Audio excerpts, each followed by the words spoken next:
Listeners. Rasel ভাই, আমি তো অবাক হয়ে গেলাম, বাবু ভাই শুরু করলো না, আমাকে দিয়ে স্টার্ট করালো। আমি তো এই প্রথম মনে হয় রাসেল ভাই, আগে আপনাকে ঘটনা শোনাই না। আমরা তিনজনই আপনাকে আজকে কোনো ঘটনা শুনি। আজকে শুরু হবে একদম নিজেদের মতো আপনাকে কনসেন্ট্রেট করিয়ে। হ্যাঁ, তো ইনশাল্লাহ আমি যে ঘটনাটা আজকে শেয়ার করবো সেটা হচ্ছে আমার এক পরিচিত বড় ভাইয়ের ঘটনা। তো এই ঘটনাটা ঘটে হচ্ছে তিনি যখন ছাত্র ছিলেন তখন। আচ্ছা। ঢাকার একটা ইউনিভার্সিটি, স্বনামধন্য ইউনিভার্সিটিতে তিনি পড়তেন তখন। তো তখন সাল হবে 1999 বা 2000। এটা তার পড়াশোনার লাইফের মাঝামাঝি অবস্থায়। আচ্ছা। তো তার একজন ঘনিষ্ঠ বন্ধু ছিল, তারই রুমমেট, তার সাথে একই এলাকার মানুষ। তো তারা সবসময় পরীক্ষা শেষ হলে বা কোনো ধরনের অকেশন হলে একসাথেই গ্রামের বাড়ি ব্যাক করতেন। এবং গ্রামের বাড়ি ছিল পটুয়াখালীতে, আমি সরাসরি জেলার নাম উল্লেখ করে দিলাম। তো যেহেতু হচ্ছে সদরঘাট থেকে লঞ্চে করে, যোগাযোগ ব্যবস্থাটা তখন এত উন্নত ছিল না এখন যেরকম উন্নত। তো ওনারা দুইজন ওই দিন ছিল সেরকম প্ল্যান করে যে আমাদের যেদিন পরীক্ষা শেষ হবে সেদিন রাতে 8টা লঞ্চ উঠে যাবো। তো সেরকমই প্ল্যান অনুযায়ী তারা এক্সাম দিয়ে শেষ করে দুপুরের খাওয়া দাওয়া শেষ করে রেস্ট নিয়ে বিকালবেলা এরকম আড্ডা দিতে তাদের ইউনিভার্সিটি ক্যাম্পাসের দিকে যায়। চা কফি খেয়ে ব্যাগ সাথে ছিল, একসাথে বেরিয়ে যাবে। এমন সময় তারা রওনা দিয়ে দেয় সন্ধ্যা 6টার পরই, মাগরিবের পরপরই তারা রওনা দিয়ে দেয় সদরঘাটের উদ্দেশ্যে রিক্সা দিয়ে যাবে। তো রিক্সা দিয়ে যাওয়ার পথে পথিমধ্যে হঠাৎ করে খবর আসে এরকম যে, তখন আসলে মোবাইল ফোন ছিল না আর কি। তো হঠাৎ করে খবর আসে যে তাকে হলে ব্যাক করতে হবে। হলে তার জন্য ফোন এসছে, সামহাও একজন ফোন একজন নক করে ফেলে তাকে। তো সে আবার হলে ব্যাক করে তার ফ্রেন্ডকে নিয়ে। আচ্ছা। হলে ব্যাক করার পর খবর জানতে পারে যে ওই ফ্রেন্ডের ফুপাতো বোন সহ যে একটা বাসে অ্যাক্সিডেন্ট হয়, 26 জনের মৃত্যু হয় মুখোমুখি সংঘর্ষে। আচ্ছা। এবং সেটা হচ্ছে আপনার ঢাকা ময়মনসিংহ হাইওয়েতে হয় অ্যাক্সিডেন্টটা 1999 সালে, এরকম বছরের মাঝামাঝি দিনে। আচ্ছা। তো 26 জন প্রায় একসাথে মারা যায় এবং ওনার ফুপাতো বোনের 2টা সন্তান ছিল, 2টা সন্তান সহ মারা যায়। আচ্ছা। তো আমার যে বড় ভাই পরিচিত, তার তো আর ওনাদের সাথে পরিচয় নেই, ওরকম পরিচয় নেই। তার ফ্রেন্ডের সাথে পরিচয়, পাশের গ্রামে থাকে, একসাথে যাওয়া আসা করে, সেটার বাসায় যায়, বাবা মাকে চেনে, কিন্তু এত ঘনিষ্ঠ সম্পর্ক নেই যে ওরই মানে ওনার ফ্রেন্ডের আত্মীয় কেউ চিনতে। তো কিন্তু তার খারাপ লাগতে থাকে। তো বলে যে ঠিক আছে তুই যা, তুই ও মানে বলতে থাকে যে আমি ময়মনসিংহে রওনা দিয়ে দেবো, এখনই আমাকে যেতে হবে। তো বলে ঠিক আছে তুই যা, আমি চলে যাচ্ছি, তো তুই পরে আয়। তো তিনি সদরঘাটে যায় এবং রাতের খাওয়া দাওয়া শেষ করে, শেষ মোমেন্টে যায়। তো রাতের খাওয়া দাওয়া মোটা কোনো মতে খেয়ে লঞ্চে উঠে যায়। তো লঞ্চে ওঠার পরে এখন যেরকম এত বড় বড় লঞ্চ ছিল, তখন অত বড় বড় লঞ্চ ছিল না। তো লঞ্চের ভিতরে একটা মানে সে এরকম ডেকের মধ্যেই যেতে থাকে। তো পথিমধ্যে রাত্রে 11টার দিকে মানে লঞ্চের কর্নারে দাঁড়িয়ে থাকে, মানে দাঁড়িয়ে আশপাশের দৃশ্য দেখছিল আর বারবার চিন্তা করছিল 26 জন মারা গেছে, একটা মানুষের একটা ফ্যামিলি থেকে 3 জন চলে গেল, একই ফ্যামিলিতে একটা মহিলা, তার 2টা বাচ্চা একসাথে চলে গেল। যে লোকটা মানে নিজের লোক গেছে তার কি অবস্থা, সেরকম চিন্তা করতে করতে হঠাৎ করে একটা মহিলা তার পাশে আসলো। মহিলাটার গঠন এরকম যে, ওনার নাম তহিদ, আসল ভাই একটা কথা বলছি। আচ্ছা। তো মহিলাটা এরকম একটু লম্বাটে, বয়স কি 70-75 হবে। প্রথমে কিছু বলে না, তো 10 মিনিটের মতো পাশে দাঁড়ায় থাকে। এরপরে একটা সময় বলে যে কি ব্যাপার, 26 জনের মৃত্যু কি খুব বেশি পড়াচ্ছে? আমি খুব গুছাই বললাম, এটা ওনাদের আঞ্চলিক ভাষায় বলতে থাকে, তাদের মতো করে তারা বলেছিলেন। এবং ভাষাটা এরকম যে খুবই অস্পষ্ট, কিন্তু বোঝা যায়। আচ্ছা। যে 26 জনের মৃত্যু কি এখনো ভাবাচ্ছে? তো উনি খুব অবাক হয়ে যায়, আমি কি চিন্তা করতেছি বা আমার কি ঘটনা ঘটলো বা আমি চিন্তা করতেছি, এটা উনি কীভাবে জানলো? উনি সাথে সাথে প্রশ্ন করলো, আপনি কীভাবে জানলেন? আচ্ছা। বলে কি তোকে একটা অ্যাডভাইস দেই, তুই যে শুয়ে পড়, তুই যত ঘুমাবি তত ভুলবি। তুই যদি ঘুমাই যাস তোর এটা আর মনে থাকবে না, যদি বারবার চিন্তা করলে তোর এটা পড়াবে। তো এইটা আর উনি তেমন একটা খেয়াল করে না এবং প্রচণ্ড বিরক্তই হয় যে একটা অন্য মানুষ তার সাথে কথা বলছে। তো সে ডেকে যে একটা সময় ওখানে না থেকে ডেকে যে বসে থাকে, একটা সময় ঘুমতন্দ্রা চলে আসে। আচ্ছা। তো যখন তার মানে নর্মালি চিন্তা ভাবনা থাকে এরকম যে লঞ্চ যে দেরিতে পৌঁছাবে, ফজরের আজান করে যাবে, সকাল সকাল থাকবে, এই সময় ওনাদের আবার ঘাট থেকে নৌকা দিয়ে আরেকটা জায়গায় আরেকটা পারে যেতে হয় তাদের ওখান থেকে। তো ওই দিন আবার মানে ফর্চুনেটলি লঞ্চ খুব তাড়াতাড়ি পৌঁছায় যায়। পৌঁছাতে মনে করেন এরকম যে 3টা-4টা, রাত 3টা-4টা, তখনও ফজরের আজান দেয় নাই বা দিবে ভাব, এবং সকালের আবহাওয়াটা আসেনি। লঞ্চ থেকে নামার পরে তার যে জিনিসটা ডাউট ছিল যে এত আগে নেমে গেলাম, এখন তো কোনো নৌকা পাবো না, তাহলে আমাকে এখানেই ওয়েট করতে হবে সামহাও। আর লোকজন তো তাদের এলাকায় কিছু নামছেই, যেহেতু ওই পাশে যাবে, নদীর ওই পাশে যাবে, সে মোটামুটি কনফার্ম যে তার সাথে কয়েকজন লোকও যাবে। তাই হলো যে আসলে কয়েকজন লোক নামার পরে দেখলো যে ঘাটে আসার পরে দেখলো যে অনেকগুলো লঞ্চ, মানে অনেকগুলো নৌকা, মানে এটাও ভাগ্যর ভালো যে ওনার অনেকগুলো নৌকা সামনে ছিল। একটা নৌকা, এতগুলো নৌকা থাকা সত্ত্বেও সবাই একটার দিকেই যাচ্ছে। তো উনি উঠে গেল, একটার মধ্যে উঠে গেল, ওনার রাস্তার মানে নদীর ওই পারে নিয়ে যাবে। আচ্ছা। নদীর মাছ বরাবর মাছার পর থেকে তার মাথা ব্যথা করতে হঠাৎ করে, মাথা ব্যথা করতে করতে হঠাৎ করে আপনার রক্ত বমি শুরু হয়ে যায়। নদীর মাঝখানে রাসেল ভাই রাত্রেবেলা রক্ত বমি হচ্ছে, নাক দিয়ে রক্ত পড়ছে। আলো বলতে শুধুমাত্র টর্চ, ব্যাগ থেকে টর্চ বের করে দেখছে রক্ত। এখন তো মোবাইল ফোনের আলোতে দেখা যায় সব কিছু, তখন এগুলো ছিল না। তো খালি ছোট্ট একটা কুপি ছিল এবং সবাই এগিয়ে আসে হেল্পে, যে রক্ত পড়ছে কেন। আর এই রক্তটা আনস্টপেবল, খুব বেশি করেই পড়ছিল নাক দিয়ে রক্ত। এবং হঠাৎ করে এরকম রক্ত পড়বে এমনও না যে রোদে হাঁটছে বা তার আগে এরকম হয়েছে, অনেকের রোদে হাঁটে রক্ত পড়ে নাক দিয়ে বা কান দিয়ে বা চোখ দিয়ে। তো ওনার নাক কান দুই দিক দিয়ে রক্ত পড়ছে এবং প্রচণ্ড রক্ত পড়ছে। আচ্ছা। অনেকে ধরে রাখতে পারতেছে না এত রক্ত। তো কোনো মধ্যে নদী পার করে বাড়ির দিকে যায়। তো একটা সময় চিন্তা করছিল যে ব্যাক করে শহরের দিকে যাবে কিনা বা কিছু একটা, কিন্তু না, এরকম না করে তারা বাড়ির দিকে যায়। একটা পর্যায়ে রাস্তায় হাঁটতে হাঁটতে রক্ত পড়া বন্ধ হয়ে যায়। আচ্ছা। তো তার ওই যে মাথা ব্যথাটা কন্টিনিউয়াসলি হতে থাকে, হঠাৎ করে রাস্তার মধ্যে বসে পড়ে, আর মুভ করতে পারে না।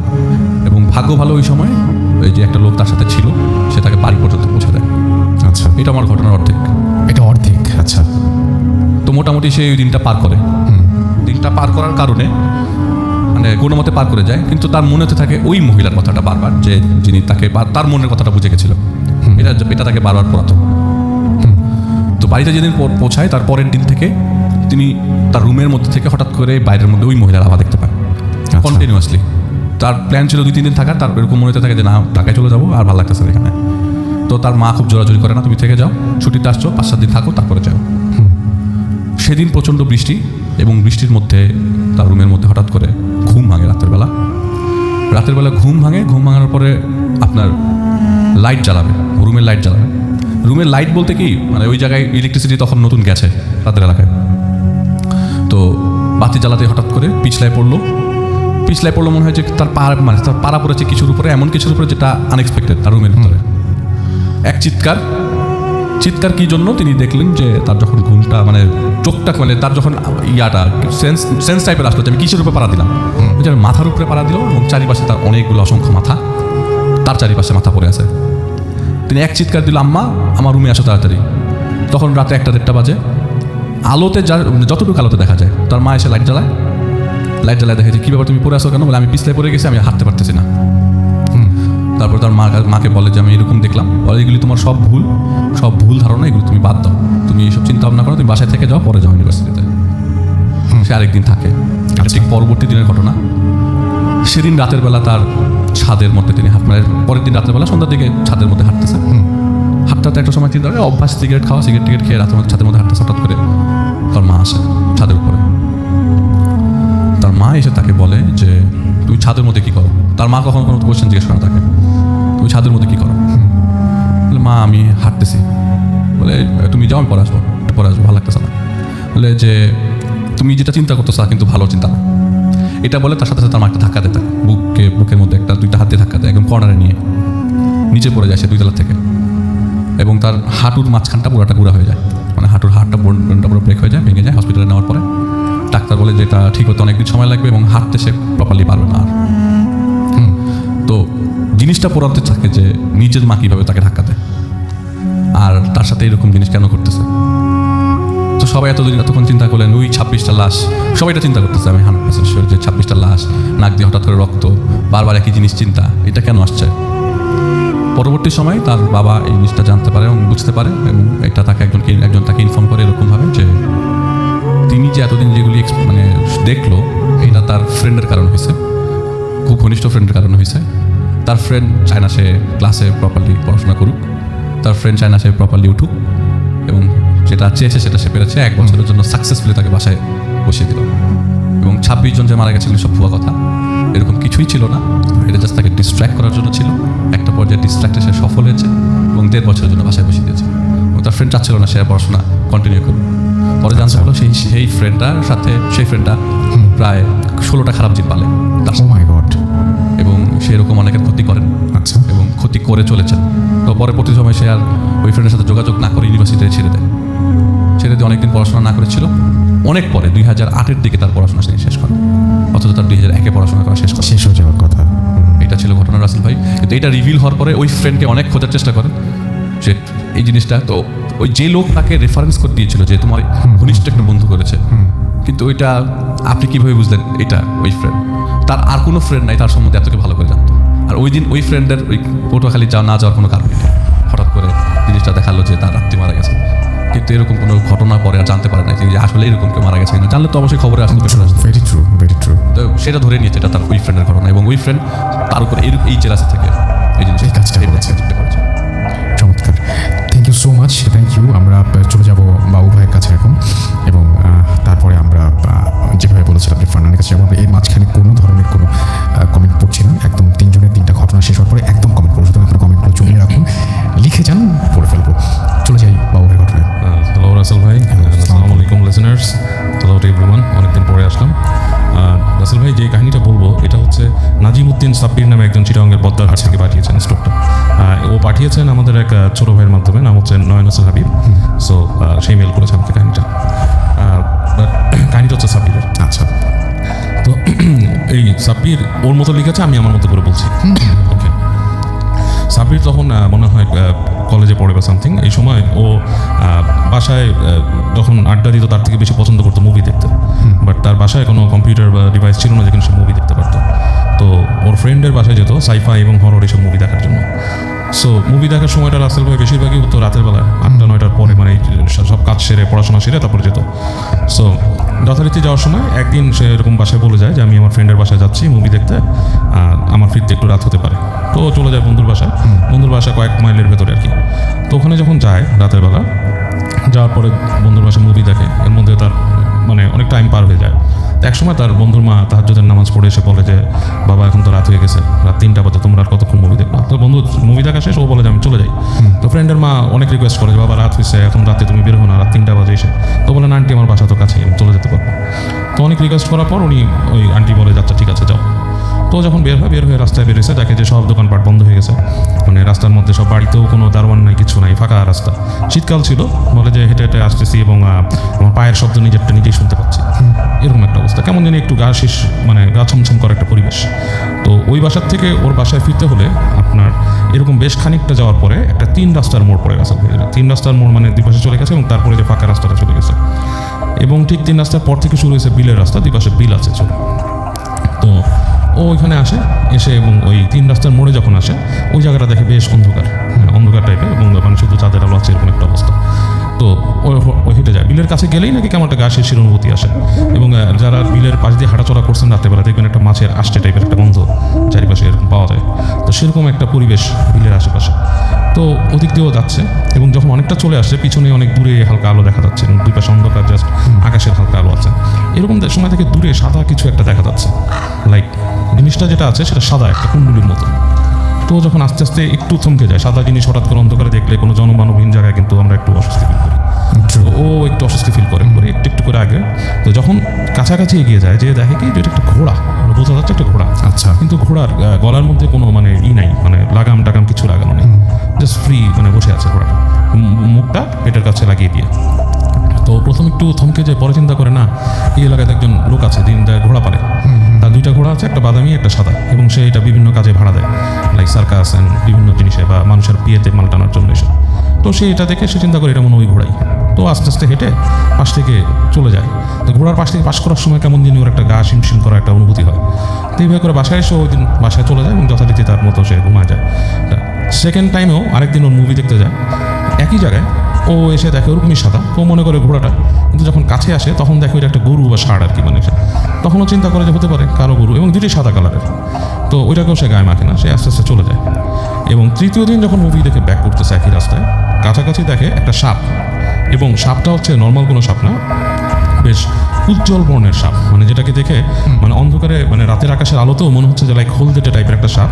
এবং সাপটা লাইক ডিফারেন্ট, মানে যে কাটা লেজগুলো মাছের মতো এরকম। আমি জানি যেরকম লেজ মাছের মতো দাঁড়ার সাপের নাকি এরকম থাকে। তাই? হ্যাঁ, আমার চোখে দেখা পার্বত্য চট্টগ্রামে দেখেছি। তো মানুষ আমাকে বলছে এটা দাঁড়ার সাপ। হ্যাঁ, বাট ও যেটা বলছে, বর্ণনায় বলছে মাছের মতো লেজ ছিল, এবং সাপটার গায়ে কাটা ছিল পিছনে, জাস্ট লাইক মাছের মতো। এবং ওইখানে সে খুব ভয় পেয়েও সে সাপটাকে এড়ায় কিন্তু চলে যায়। অ্যান্ড 4th টাইম যখন আসে বন্ধুর বাসার থেকে আরেকদিন এরকমই রাতে, তখন এসে দেখে একটা আগুনের গোলা, লাইক এ বল। জিনিসটা অনেকটা ফুটবলের মতো, কিন্তু ফুটবলটা যদি আগুন ধরায় দেখে এইটা ওই পানির পাশে ভেসে আছে। এবং এইবারও প্রচণ্ড ভয় পেয়ে সে খুব মানে অনেক কষ্টে চিন্তা করে যে একবার যেটাকে পাশ কাটিয়ে যাবো নাকি এবার ফেরত চলে যাবো। তো এটা চিন্তা করে সে কুলকিনারা না পেয়ে শেষ পর্যন্ত চোখ বন্ধ করে দৌড় দেয়। সে দৌড় দিয়ে যেতে যেতে যেতে একটা দোকানের সামনে যেয়ে দাঁড়ায়। সেখানে দেখে যে একটা লোক আপনার দেখে মানে শব্দ পায় যে একটা লোক কিছু একটা করতেছে মানুষের মতো। তো যে তাকায় দেখে যে একজন লোক অন্ধকারের মধ্যেই ওখানে বসে জাল বুনতেছে, মাছের জাল। তো সে ওকে দেখে বলে যে যা দেখছিস বাসায় চলে যা। হ্যাঁ, তো এটা শুনে সে আরও ভয় পায়, বাসায় দৌড় দিয়ে চলে যায়। আচ্ছা, এবং সে কিছুদিনের জন্য ওই বন্ধুর বাসায় যাওয়া ছেড়ে দেয়। তো যায় না। তো সে এরপরে বেশ কিছুদিন পার হয়ে গেছে এর মধ্যে। তো এর মধ্যে ওদের এক বড় ভাই ওদের বাসায় ভাড়া থাকতে এক সময় সে গ্রামে, ওই দিকের গ্রামে তাকে দাওয়াত দেয় যে তাদের বাসায় একটা মাজার আছে, ওখানে একটা ওরস হয়, যে ওরসে যাওয়ার জন্য। আচ্ছা। তো সে ওই দিন ওরসে যায়। ওখানে ওরসে যাওয়ার পরে ওই বাসাতে যায়, যে মাজার জিয়ারত করে, নামাজ পড়ে, হ্যাঁ নামাজ পড়ে জিয়ারত করে ঘোরাফেরা করে সে ওই দিন বাসায় চলে আসে। বাসায় চলে এসে রাতে যখন ফ্রেশ হয়ে বাসায় ঘুমাতে যায়, তো প্রায় ঘুম চলে আসে, এপাশ ওপাশ করতেছে। হঠাৎ করে দেখে যে ওর রুমের যে দরজাটা এটা কেমন খটখট খটখট খটখট করে কাঁপতেছে। ইটস লাইক যদি ভূমিকম্প হয় যেরকমভাবে কাঁপে ওরকম কাঁপতেছে, খটখট খটখট শব্দ হচ্ছে। তো ও মানে বেশ মানে চিন্তা কি ভূমিকম্প হচ্ছে বা সামথিং। এই সময় সে দেখে যে দরজার মধ্যে দিয়ে মনে হচ্ছে যে একটা অবয়ব, লাইক হ্যাফ ভিতরে ঢুকেছে হ্যাফ বাইরে, এরকম ভাবে একটা মূর্তির মতো। আচ্ছা, লাইক মনে হচ্ছে দরজা থেকে ভেসে আসতেছে, লাইক দরজাটাকে ক্রস করে। এবং যখন চেহারাটা ক্রস করে আসে তখন ও চিন্তা করে দেখতে পায় যে ওদের মতোই ওদের এক ছোটো ভাই আছে তার মতোই চেহারা, কিন্তু তার চোখটা জল জল করতেছে। চোখটা হাতটা মনে হচ্ছে যে হাত এবং চোল পুরো ব্রাইট, এবং ওইটা দরজা ভেদ করে ওর কাছে চলে আসে। ও ভয় একদম মানে আপনার স্থবির হয়ে যায়। এরকম সময় ওই জিনিসটা এসে নাকি ওর গায়ের মধ্যে হাত দিতে যায়। আচ্ছা। এবং ও এর আগে দোয়া পড়ার চেষ্টা করতেছিল, পারে নাই। বাট যখন নাকি একদম কাছে এসে ওকে স্পর্শ করতে গেছে, ও চিৎকার করে উঠছে, করে পা দিয়ে ঝাড়া মারছে এটাকে। এবং তখন দেখছে ওটা ভ্যানিশ হয়ে গেছে, ওইটা নেই। তো ওই জিনিসটা নিয়ে প্রচণ্ড ভয় পায়। রাতের বেলা খুব মানে অবস্থা খারাপ থাকে, ঘুমাইতে পারে না। সকালেও যে বন্ধুদেরকে ডেকে বলে যে আমি তোমার বাসার থেকে আসার সময় আমি তো প্রবলেমে আসি, এরকম দেখছি যে তোমার বাসার বাইরে যখন আসি এরকম গরু দেখছি, এই দেখছি। তো ফ্রেন্ড ওর সাথে মজা করে বলে তুমি যে সময় কথা বলতেছো তার 1 বছর আগেই ওই লোকের যে ঘোড়া সেটা বৃষ্টিতে সারা রাত ভিজে মারা গেছে। ওইটার বাসায় নিতে পারে নাই, সে ওখানে ওই সময় ঝড় হয়েছিল না কি হয়েছিল, রাত্রেবেলা বৃষ্টিতে ভিজে ওইটার অসুখে মারা যায়। তো ওই ঘোড়া তোমার দেখতে পাওয়ার কথা না। তো বুঝে বন্ধুদের বলে লাভ নেই, সে একজন মানে এরকম টাইপের হুজুর টাইপের লোকের কাছে যায়, যে নাকি জিন পজেস করতে পারে, ওনার কাছে যায়, যে বলে যে আমি এরকম দেখছি। তো সেই যে হুজুর সে বলে যে আমার তো জিন পজিশনে আছে, আমি জিন ডাকবো এবং আমার মাধ্যমে জিন তোমার সাথে কথা বলবে, তুমি তার কাছ থেকে জানতে পারবা তোমার কী হয়েছে। তো অনেক ভয় পায় যে একটা মানুষের জিন পজিশন করবে। তো যথারীতি সেরকমই একটা পজিশন তৈরি করে অন্ধকার ঘরের মধ্যে আগরবাতি জেলে ওকে নিয়ে। তো বলতেছে যে সেই সময় ভয়ে সে আরও স্থবির হয়ে গেছে, যে একটা জিনের ভয়ে সে এখানে কোথায় আসলো।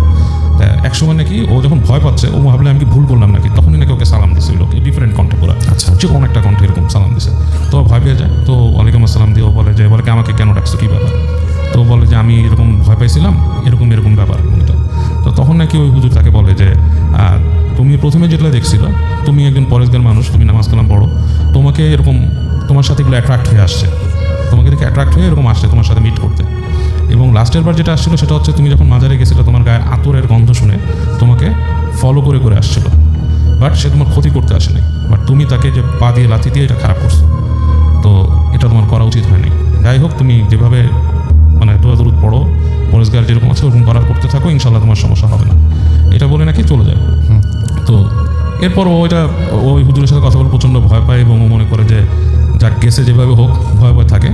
তো বলছে যে এই পর্যন্তই এখানে শেষ হয়ে গেছে, ওর ঘটনা নাকি আরও কিছু আছে, বাট সেটা আমাকে লিখে পাঠায়নি। এতটুকু বলছে, এতটুকু আমি শেয়ার করবো আপনাদের সাথে। Thank you so much, thank you. আমরা চলে যাব এবার ফারহানের কাছে, এবং ফারহানের কাছ থেকে ঘটনা শোনা। একটা ব্রেক নিয়ে নেবো নাকি ছোটো একটা? আমার মনে হয় যে একটা ছোট্ট ব্রেক মনে হয় লাগে। হ্যাঁ, আমরা ছোট্ট ব্রেক নিয়ে ফারহানের গল্পে চলে আসছি, ঘটনায় চলে আসছি এক্ষুনি। ছোটো ব্রেক একদম। FM. The night comes alive. বিশ্বাস করা না করাটা আপনার ব্যাপার।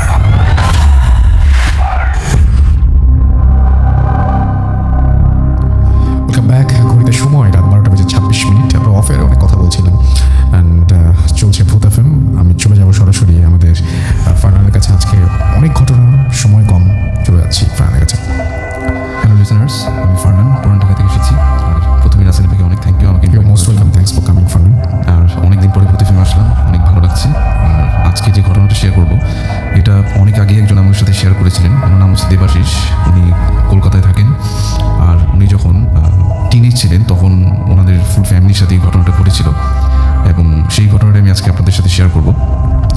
তো দেবাশিস যখন ছোট ছিলেন তখন ওনার বাবা যেটা করেন যে কলকাতার কোনো একটা ফার্নিচার শপ থেকে স্পেশালিটি ছিল যে যখন তারা এই ফার্নিচারটা কিনে তখন যেই দোকান থেকে কিনে সেই দোকান থেকে এটি খুব কম মূল্যে সেটা অ্যাভেলেবেল ছিল তাদের কাছে, এবং এটা তার ফাদার যখন কিনে আনে তখন সে নিজেও অবাক হয়েছিলেন যে এত কম মূল্যে কীভাবে এটা নিয়ে আসবো, কারণ আলমারিটা ছিল বিভিন্ন বড় বড় শিপে যে অনেক সময় দেখা যায় ব্যবহৃত যে কাঠের আলমারিগুলো সেরকম, এবং এটার স্পেশালিটি ছিল এটা ছিল প্রায় 6.5 ফুটের মতো লম্বা। আচ্ছা। তো খুব সুন্দর একটা আলমারি ছিল এবং সেটাকে সে তার বাসায় নিয়ে আসে খুব অল্প দামে কিনে, এবং এই আলমারিটা যেটা হয় যে দেবাশিস যিনি আমাকে ঘটনাটা শেয়ার করেন তার যে পার্সোনাল যে রুমটা ছিল সেই রুমে রেখে দেওয়া হতো। আচ্ছা। এবং এটার ভিতরে যেটা হতো যে তার সব ধরনের কাপড়, বইপত্র এবং আরও অনেক কিছু এখানে সে রেখে দিত, এবং এইভাবে বেশ কিছুদিন ভালোই যাচ্ছিল, কোনো সমস্যা হয়নি। তো তারপর হঠাৎ করে যে সমস্যাটা দেখা দিল যে দেবাশিস যখন রাত্রে সিঙ্গেল তার রুমে একা ঘুমাতেন তখন হঠাৎ করে তার ঘুম ভেঙে যেত এবং ঘুম ভাঙতো মনে হচ্ছে যে তার গেটের বাইরে থেকে কেউ নক করছে এরকম টুকটাক শব্দে তার ঘুমটা ভেঙে যেত, এবং তখন যখন সে ঘুম থেকে উঠে যেত এবং তখন সে ফিল করতো যে এটা আসলে গেট থেকে আসতেছে না। আচ্ছা। এটা সেই যে কাঠের আলমারিটা নিয়ে আসা হয়েছে সেই ওটার ভিতর থেকে মনে হচ্ছে কেউ একজন নক করছে। তো এটা ফ্রিকুয়েন্টলি হতো, এবং সে যেটা করতো যে ভয়ে রাত্রে উঠে ওই আলমারিটা খোলার চেষ্টা করতো না, সে যেটা করতো যে ঘুমিয়ে পড়তো এবং এটাকে একটা সময় নর্মালি নিয়ে ফেলছিল। সে মনে করতো যে হয়তো বা আলমারিটার ভিতরে কোনো কিছু ইঁদুর টিঁদুর ঢুকেছিল এরকম কিছু একটা, কিন্তু একটা পর্যায়ে যেটা হলো প্রায় 6 মাস এভাবে কেটে যাওয়ার পরে এক রাতে এভাবে দেবাশিস রাতে ঘুমিয়েছিলেন এবং সে যেটা ফিল করলেন হঠাৎ করে তার স্বপ্নের ভিতরে একটা জিনিস আসলো, সেটা হচ্ছে যে ঠিক একইভাবে আলমারিটার ভিতর থেকে অনেক জোরে জোরে নক হচ্ছে, এবং সে যেটা করলো যে সাথে সাথে ঘুম থেকে উঠে এবং আলমারিটা খুললো, খুব আস্তে আস্তে আলমারিটাকে খুললো এবং দেখলো যে ভেতর থেকে অনেক বড় অনেক লম্বা 6.5 ফুটের মতো লম্বা একটা ছায়ামূর্তি ওটার ভিতরে দাঁড়ানো, এবং সেটা তাকে গলা ধরে ভিতরের দিকে টানার চেষ্টা করছে, এবং সে অনেক ধস্তাধস্তির পরে সেখান থেকে মুক্তি পেল এবং সাথে সাথে তার ঘুমটা ভেঙে গেল। দ্যাট মিনস এটা আসলে অ্যাকচুয়ালি হয়নি, এটা তার ব্যাড ড্রিম ছিল একটা, এবং এই স্বপ্নটাই সে বারবার দেখতো। যখনই সে ঘুমাতে যেত রাতে তখনই দেখতো যে কোনো একটা কিছু ভেতর থেকে আলমারিটা নক করছে, এবং যখনই সেটা খুলতে যেত দেখতো যে অনেক বড় একটা লম্বা ছায়ামূর্তি ভয়ানক, যেটা চেহারা দেখা যেত না, কিন্তু একটা লম্বা হাত এসে তাকে ওটার ভেতরে নিয়ে যাওয়ার চেষ্টা করতো।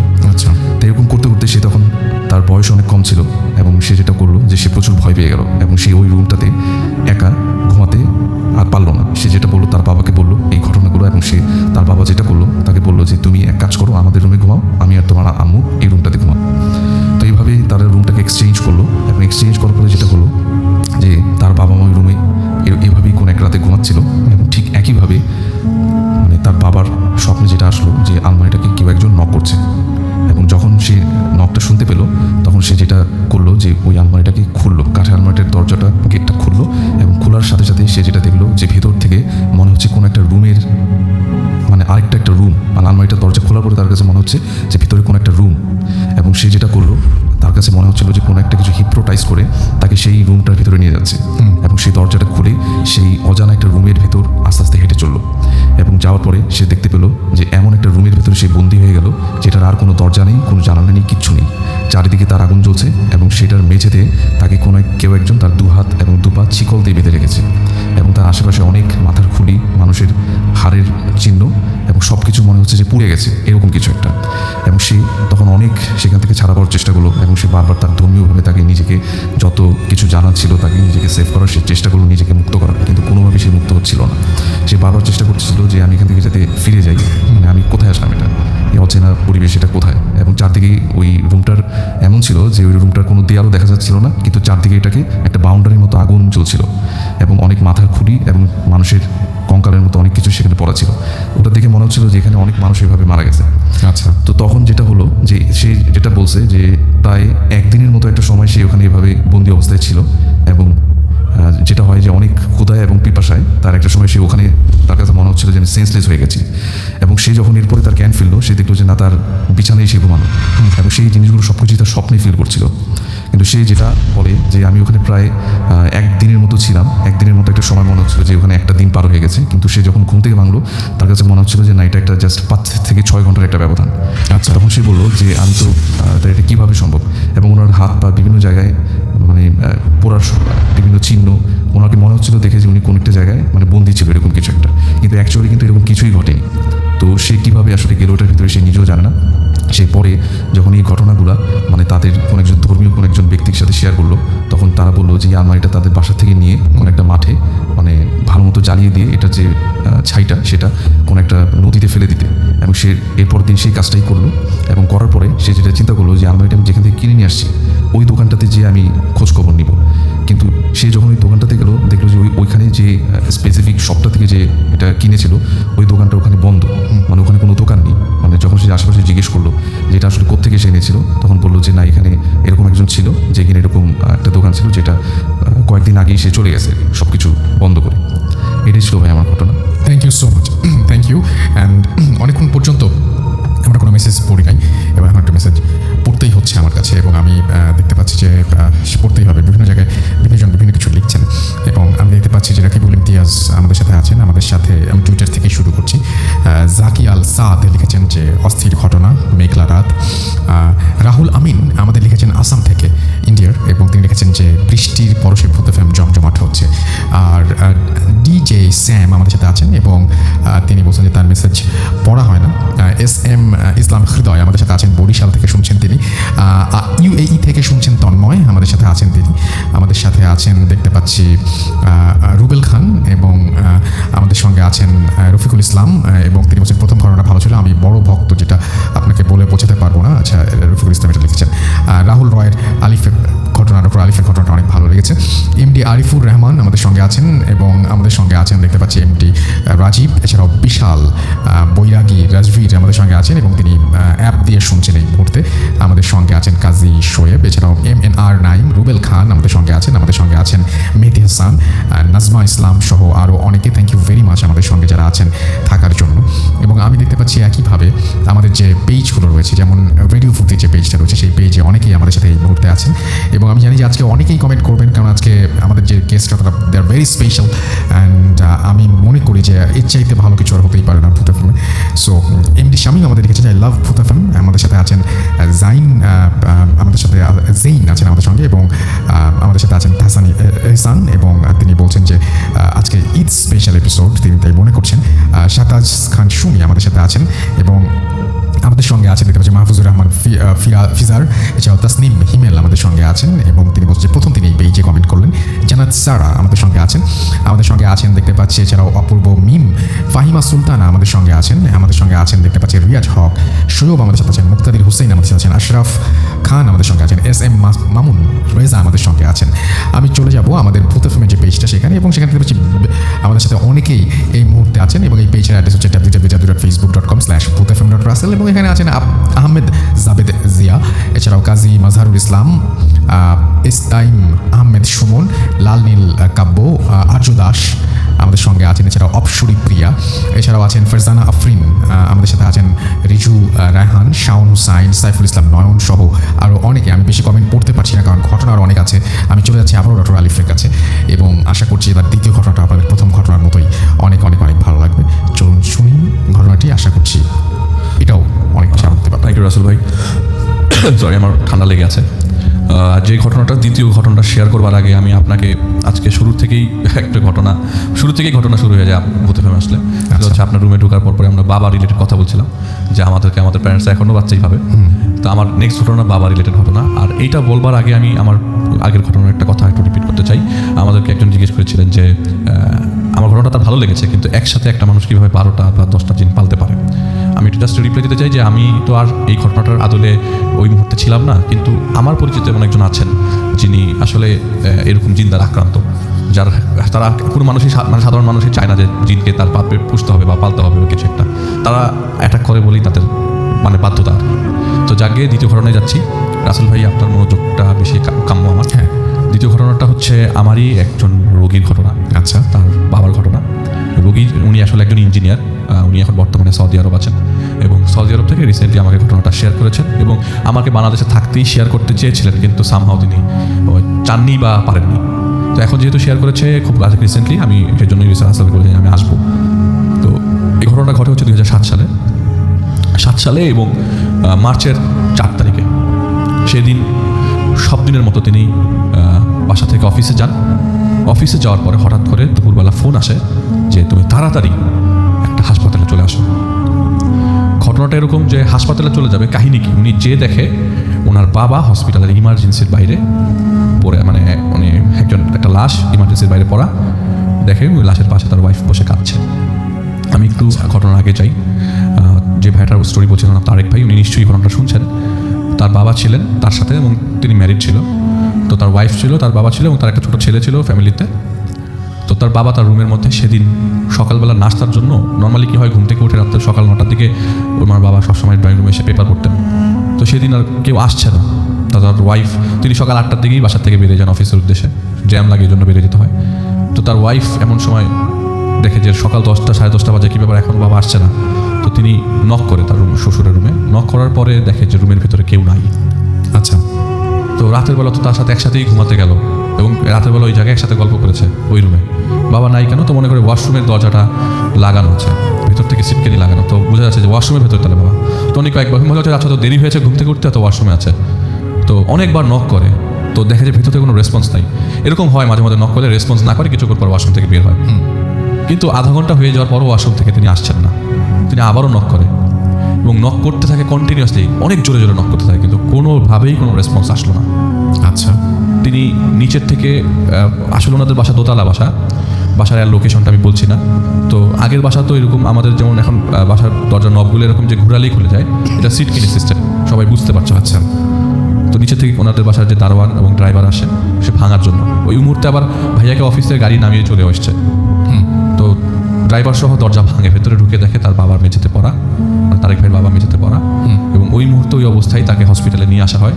আর মেঝেতে যে পড়া ছিল, মানে কড়া রক্ত, কালো রক্ত জমাট বেঁধে আছে মেঝের উপরে। তো সামহাও সে পড়ে গেছে বা কিছু একটা। তখন আর এই অবস্থায় এত কিছু চেক করার টাইম হয় নাই, যে ওনার নিঃশ্বাস নিচ্ছে না, সাথে সাথে হসপিটাল নিয়ে গেছে। তো গাড়ির মধ্যে ওনাদের যে দারোয়ান উনি বলছিল যে আপা নিঃশ্বাস তো পাচ্ছি না, তখনই ফোন দেয়, তুমি তাড়াতাড়ি, আমরা এই হাসপাতালে নিয়ে যাচ্ছি, তুমি তাড়াতাড়ি আসো। ও ভাইয়া তখন হাসপাতালে এসে দেখে যে ইমার্জেন্সির বাইরে একটা লাশ পড়া এবং তার ওয়াইফ কাঁদছে। ততক্ষণে ডাক্তার ডিক্লেয়ার করেছে তার বাবা মারা গেছে। মারা গেছেন এরকমভাবে যে তখনও ওনার বাবার, মানে উনি তো উনি বলছে যে আমি তো কাঁদলাম, আমি তো দেখে পাগল হয়ে যাচ্ছি, আমার বাবা আমার সামনে লাশ অবস্থায় আছে, আমি জাস্ট ওনার বুকের উপরেই মাথা রেখে কাঁদা শুরু করলাম, যে বুকটার মধ্যে এখনও গরম, মানে খুব বেশিক্ষণ আগে যে মারা গেছে তাও না, বুকটা এখনও গরম। তো ডাক্তার বললো যে এই ঘটনাটা ঘটেছে সকালবেলা, ভোরবেলার দিকে 6টা-7টার দিকে, আর ওনার হার্ট অ্যাটাক হয়েছিল, কার্ডিয়াক অ্যারেস্ট হয়েছিল। আচ্ছা, তো এরকম জিনিসটা খুবই স্বাভাবিক, মেনে নিতে পারছেন না, কিন্তু at end of the day আপনাকে মেনে নিতে হবে। মানুষ মারা যাবে, এটা তো সত্য কথা। তো তারা প্ল্যান করে প্রোগ্রাম করে, বাসায় ডেড বডি নিয়ে আসে এবং আত্মীয় স্বজন একদম ভরে যায় ডেড বডি, মানে মানুষের ভিড় লেগে যায়। তাদের ঢাকায় প্রচুর আত্মীয় স্বজন, তাদের গ্রামের বাড়ি যশোরে, মানে গ্রামের বাড়ি বলতে তাদের বাড়ি আছে যশোরে, তাদের নিজেদের বাড়ি আছে যশোরে, আমি কোনো এলাকার নাম বলছি না। তো গুনগুন চলতে থাকে রাসেল ভাই যে কবরটা কোথায় হবে। আমার আসলে রাসেল ভাই ঘটনাটাই কবর রিলেটেড, লাস্টে একটা ছোট্ট টুইস্ট আছে যে কবরটা কোথায় হবে। সবাই এই জিনিসটা নিয়ে গুনগুন করছে যে তোমরা আসলে ঢাকায় দিতে পারো, আজিমপুরে দিতে পারো, তোমরা নিজেরা দেখলা, তোমরা কয়বার যশোরে যাও। ওনার আবার 2 ভাই, আরেক ছোটো ভাই আরেক জায়গায় থাকে, আরেক এলাকায় থাকে। তো বড় ভাইয়ের সাথে বাবা থাকতো। তো একটা সময় ডিসাইড হয় যে না, আমরা আমাদের পারিবারিক গোরস্থান যশোরে নিয়ে যাবো। তো ডিসিশন পাকা হয়ে যায় এবং তাদের এলাকা ভিত্তিক মসজিদে সেদিন রাত্রে রাসেল ভাই, আমাদের ঢাকা শহরে প্রচণ্ড বৃষ্টি চলছিল এবং ওই দিন ছিল আপনার সাগরে নিম্নচাপ এবং বৃষ্টিটা কন্টিনিউয়াস বৃষ্টি, কখনো জোরে কখনো আসতে, কিন্তু বৃষ্টি কোনোভাবেই থামবার ছিল না।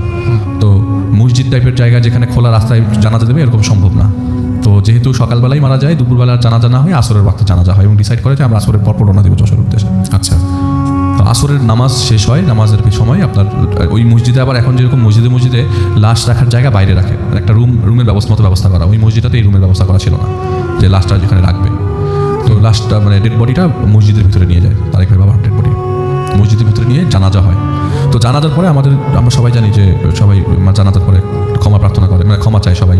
এলাকা ভিত্তিক কোনো ঝামেলা থাকলে, কোনো টাকার ডিউ থাকলে বলে যে তার ছেলে এইসব বলতে থাকে। এই অ্যানাউন্সমেন্টটা করার সময় ওই রুমটায় কমপ্লিট সাইলেন্স ছিল, কিন্তু সবচেয়ে ইম্পর্টেন্ট এবং সবচেয়ে আত্মাজ্জব ব্যাপার হলো ওখানে একজন কাঁদছিল। এই কান্নাটা কোনো পুরুষের কান্না না, মহিলা, খুবই ডিফারেন্ট কান্না। আচ্ছা, ওকে। আমি আগে একটা জিনিস বলে নিই, তার মা কিন্তু বেঁচে ছিলেন না, বাবা তার সাথে ছিলেন। তার মা 2001-এ মারা যান, আর 2007-এর, তার মানে অনেক আগেই মারা গেছে। কিন্তু রাসেল ভাই এই কান্নাটা এমনও না যে মসজিদে তাদের সাথে কোনো মহিলা এসছে, তাদের বাসার পাশেই মসজিদ, তো মহিলারা সব বাসায় ছিল, কিন্তু মসজিদে সব পুরুষ মানুষ ছিল, তাহলে কান্নাটা কে করছে? আর ওই মুহূর্তে মানে ডেড বডিটা কফিনের ভিতরে ঢোকানো হয়নি, আমাদের সোকল নর্মাল কফিনগুলা, বিদেশি কফিন না, কফিনে ঢোকানো হয়েছে। যেগুলো নর্মালি হয়। আর যেহেতু বাইরে বৃষ্টি পড়ছে, ওয়েদারটা ঠান্ডা, তাদের এত ঝামেলাও হয়নি যে গরমে নষ্ট হয়ে যাবে বা কিছু একটা, এমনি চা পাতা দিয়ে ব্যবস্থা করার হয়েছে আর কি। কিন্তু ওই মুহূর্তে মানে মসজিদের খাটিয়ার মধ্যেই লাশটা ছিল, কিন্তু ওইখান থেকে কেউ সামহাও কান্না করছে। এই জিনিসটা অ্যানাউন্সমেন্ট শেষ হয়ে যায় আর উনি খুব অবাক দৃষ্টিতে তাকে থাকে আসলে এই ঘটনাটা কী হচ্ছে। মানে তারেক ভাই, ওনার ছোটো ভাই, ওনার ফুফাতো ভাই, ওনার খালাতো ভাই, সবাই কান্নাটা শব্দ পায়। কান্নাটা আসছে কোথা থেকে? মসজিদের ঠিক মাঝখান বরাবর কান্নাটা আসছে মসজিদ থেকে হঠাৎ করে। তারা খুব অবাক হয়ে যায় এবং অবাক হওয়ার একটা পর্যায়ে তারা ডিসাইড করে না এখন আর ডেড বডিটা কাউকে দেখাবো না, যেহেতু পুরুষ মানুষের লাশ অনেক আত্মীয় স্বজন না দেখলেও মসজিদে বা জানাজার পরে দেখার চেষ্টা করে। না, এখন আর কাউকে ডেড বডি দেখাবো না, এখন ডিরেক্টলি কফিনে ঢুকে আমরা রওনা দিয়ে দেবো, আমাদের যশোর পৌঁছতে হবে রাত্রের মধ্যে, আগামীকাল সকালবেলা আমাদেরকে কবরস্থ করতে হবে। তো তাদের এরকম লোকজন আসতে থাকে যে সবাই রিকোয়েস্ট করতে করতে বা রিকোয়েস্ট রিফিউজ করতে করতে সন্ধ্যা 6টা বেজে যায়, মাগরিবের ওয়াক্ত প্রায় কাছাকাছি। তো তারা রওনা দিয়ে দেয় এবং রাস্তার মধ্যে তারা মাগরিব করবে এরকম প্ল্যান করে। তো একটা সময় তেল নিতে হবে গাড়িতে, আর অ্যাম্বুলেন্সটা ওই মুহূর্তে তারা অ্যাম্বুলেন্সটা, আর এখন যেরকম আপনার অ্যাভেলেবেল আপনার ওই যে ফ্রিজিং কারগুলো, ওই সময় এত ফ্রিজিং কার অ্যাভেলেবেল ছিল না। তারা এই একটা অ্যাম্বুলেন্স কল করে এবং অ্যাম্বুলেন্সের ডেড বডি উঠাই দিয়ে তাদের সাথে টোটাল 6টা অ্যাম্বুলেন্স যায়। যে কজন লোক আত্মীয় স্বজনটা লাশ দেখতে এসেছিল অর্ধেক হয়ে যায় যশোরের নাম শুনে, আর সবাই তো যশোর যাবে না। তো এই জায়গাটায় যদি সবাই যেত তাহলে একটা ভালো লাগতো যে আপনি একটু নিশ্চিন্তে থাকতেন, এত মানুষ যাচ্ছে। তখন এমনিতেও আপনার মানে সাহস দেওয়ার মতো লোক থাকে, এখন মানুষ কমতে শুরু করেছে অলরেডি। টোটাল মনে করেন পুরো মসজিদে ভরপুর মানুষ ছিল এলাকার লোকজন মিলে, কিন্তু টোটাল যাচ্ছে মাত্র 16 জন মানুষ যশোরে তাদের সাথে। তো 16 জনের জন্য 2টা গাড়ি, তাদের গাড়ি আর একটা গাড়ি ভাড়া করে যাতে একটু আরাম করে যেতে পারে। যশোর তো অনেক বড় রাস্তা, আর 2007 এত ভালো মানে ওই জায়গার রাস্তাটাও কিছু জায়গা ভাঙা ছিল। আমার ঘটনাটা বলার উদ্দেশ্য হচ্ছে যে তারা রওনা দিয়ে দেয় এবং রওনা দেওয়ার সময় টেনশন করতে থাকে যে লাশটা ঠিক মতো নিতে পারবো কিনা। এটা তার মনের মধ্যে থেকেই লাগে যে ঠিক মতো পৌঁছাতে পারবো নাকি আজিমপুরি দাফন করে ফেলে ভালো হতো। এই দোটানার মধ্যে তারা রওনা দিয়ে দেয় 2 ভাই মিলে, কারণ 2টা ভাই, তাদের কোনো বোন ছিল না। রাস্তার মধ্যে তেল নিয়ে তারা রওনা দেয়, এমন সময় বৃষ্টি নামা শুরু করে এবং রাসেল ভাই এমন বৃষ্টি যে গাড়ি উঠাই নিয়ে যাবে এরকম বৃষ্টি। তারিচা ফেরিঘাট পার হয়, তারা ডিসাইড করে যে তারা টাঙ্গাইল দিয়ে যাবে না, তারা আরিচা হয়ে যাবে। আরিচা ফেরিঘাট ক্রস করে, আরিচা ফেরিঘাট ক্রস করতে করতে তাদের অনেক সময় লাগে, কারণ আরিচাতে ওই দিন প্রচণ্ড বৃষ্টি পড়ছে, ওই পাশের ফেরি এই পাশে আসছে না। তো তাদের সময় লাগে রাত্রের 9:30 মতো এবং আরিচাতে প্রায় 3 ঘন্টা 3.5 ঘন্টা। আরিচাইতে যাওয়ার পথে যেই জিনিসটা সবচেয়ে বেশি আপনাকে ভাবাবে সেটা হচ্ছে আপনার ওই রাত হয়ে যেত সন্ধ্যা 7টা-8টা, অ্যাম্বুলেন্সের ভেতরের পজিশন ছিল যে ওনার ফুফাতো ভাই অ্যাম্বুলেন্সে তাদের সাথে লাশের গাড়িতে ওঠে এবং যে ভাই তারেক ভাই তার সাথে তার ফুফাতো ভাই পেছনে ছিল, আর তার ছোট ভাই যে সাদিক ভাই উনি সামনে বসে, আচ্ছা, ড্রাইভারের সাথে, এবং লাশ ছিল তাদের সামনে। তো তারা কোরআন শরীফ এবং মানে তারেক ভাই তসবিহ পড়তে থাকে এবং তার সাথে যে ফুফাতো ভাই উনি আবার কোরআনে হাফেজ ছিলেন, উনি কোরআন শরীফ পড়তে থাকে কন্টিনিউয়াসলি। এমন সময় ভেতর থেকে আরিচা তখনও পৌঁছায় নাই, ভেতর থেকে মনে হয় যে ভিতর থেকে কেউ হাতুড়ি দিয়ে পেরেক মারছে লাশের খাটের মানে কফিনের ভিতর থেকে। আচ্ছা, পেরেক মারছে যে মনে হয় যে এখনই ঢাকনাটা খুলে আসবে। তো এটা কি এরকম যে রাস্তার কিছুক্ষণ ঝাঁকির কারণে এরকম মনে হয়, এবং ভিতর থেকে মনে হচ্ছে এটা ভিতর থেকে এটা কি ঝাঁকির কারণে মনে হচ্ছে? উনি খুব প্রপারলি খাটিয়ার দিকে তাকিয়ে থাকতে থাকে যে এটা কি শব্দটা আসলে খাটিয়ার ভিতর মানে খাটিয়া বলে কফিনের ভিতর থেকে আসছে কিনা। মনে হচ্ছে কেউ পেরেক বাড়ি মেরে খুলছে। আরিচা ক্রস করার পর গাড়ি চলছে, হঠাৎ করে কি হলো, ওনাদের কফিনের উপরে ঢাকনাটা সরে কিছুটা ফাঁকা হয়ে গেল। আচ্ছা, এটা হয়েছে যে রাসেল ভাই একটা ভাঙা রাস্তার কথা আমি বলছি, ভাঙা রাস্তার কারণে এটা সরে যায়। কিন্তু মজার বিষয়, ঢাকা থেকে রওনা দেওয়ার সময় ওই কফিনের 4 কোণায় 4টা বড় পেরেক মারা হয়েছিল যাতে কোনোভাবে কফিনটা এটা না সরে যায়। রাইট, কিন্তু এই 4টা পেরেক সরালোকে রাস্তার মধ্যে হঠাৎ করে ঢাকনাটা সরে যায় এবং তারা স্পষ্ট জিনিসটা দেখে যে ওনার বাবার মাথার যে গিটটা সেটা খোলা। গিটটা বেঁধে দেওয়া হয়েছিল ওই লাশ গোসল করানোর পরে মসজিদে নেওয়ার সময়, পুরো গিটটা খোলা, আমার একদম আলগা হয়ে আছে। তো তার ফুফাতো ভাই বললো আচ্ছা ঠিক আছে তুমি কিছু করো না, গিটটা খোলা রাখো, এরকমই থাকুক, তুমি উপরে ঢাকনাটা লাগাই দাও, কন্টিনিউয়াসলি আল্লাহকে ডাকতে থাকো। প্রায় 3 থেকে 3.5 ঘন্টা পর, প্রায় 3 থেকে 4.5 ঘন্টা পরে রাত তখন 1:30 কি 2টা, রাস্তার মধ্যে সবাই থামে এবং ওনারা সিনক্রোনাইজ করে নেয় যে 3টা গাড়ি যাচ্ছে ওনাদের সাথে, ওরা যখন ফোন দিলে একই জায়গায় চলে আসতে পারে, মানে আপনার একটা জায়গায় এসে থামতে পারে, ওরা একসাথেই যাচ্ছে আর কি, কেউ আলাদা আলাদা যাচ্ছে না। তো ওনারা 4 জন চা খাওয়ার জন্য থামে এবং তখন বাজে রাত 2টা 2:30, চা খাওয়ার জন্য থামে এবং চা খায়। চা খাওয়ার পর গাড়িতে রওনা দেয় এবং কেউ খেতে ছিল না আর কি, খুব আহামরি খেতে ছিল না, কারণ মানুষ মারা গেছে কি খাবে, মানে মনও তো ওরকম ভাবে টানে না, আর কারোর সাথে কেউ ওরকমভাবে আহামরি কথাও বলছে না, সবাই নিজ নিজ আপনার ইবাদতে ব্যস্ত, সবাই দোয়া করছে আর কি। তো রাস্তাতে যাওয়ার সময় চাটা খাওয়া শেষ, খাওয়ার পর তিনি রওনা দিলেন। রওনা দেওয়ার পরে হঠাৎ করে প্রতিমধ্যে রাসেল ভাই গাড়িটা বন্ধ হয়ে গেল। আচ্ছা, তো গাড়িতে সিগন্যাল দিল এবং রাস্তায় অনেকে হেল্প চাইলো এবং কন্টিনিউয়াসলি বৃষ্টি আসে কিন্তু বৃষ্টি কিন্তু একবারও থামে নাই। বৃষ্টি পড়ছে, গাড়ি থেকে নামতে পারছে না, আর যে ড্রাইভার ওই গাড়ি সে যে চেক করবে এত বৃষ্টি যে বেরোতে পারতেছে না, বেরোতে ভিজে যাবে। রাইট। তো একটা সময় ডিসাইড করে না গাড়ির কী সমস্যা দেখতে হবে, আর মাইক্রোবাস ওনাদের যে মাইক্রোবাস ওটার ইঞ্জিন তো সামনে, তো সামনে যেতে হবে। তো গাড়ি থেকে নামে যে না আমি চেক করবো, আর এর মধ্যে ওনারা ফোন দিয়ে বারবার চেষ্টা করছে যে দুইটা গাড়িতে আর দুইটা গাড়ি যাদের সাথে ছিল তাদের সাথে কন্ট্যাক্ট করো, তোমরা কি আমার আগে চলে গেছো না তোমরা পিছনে আসো।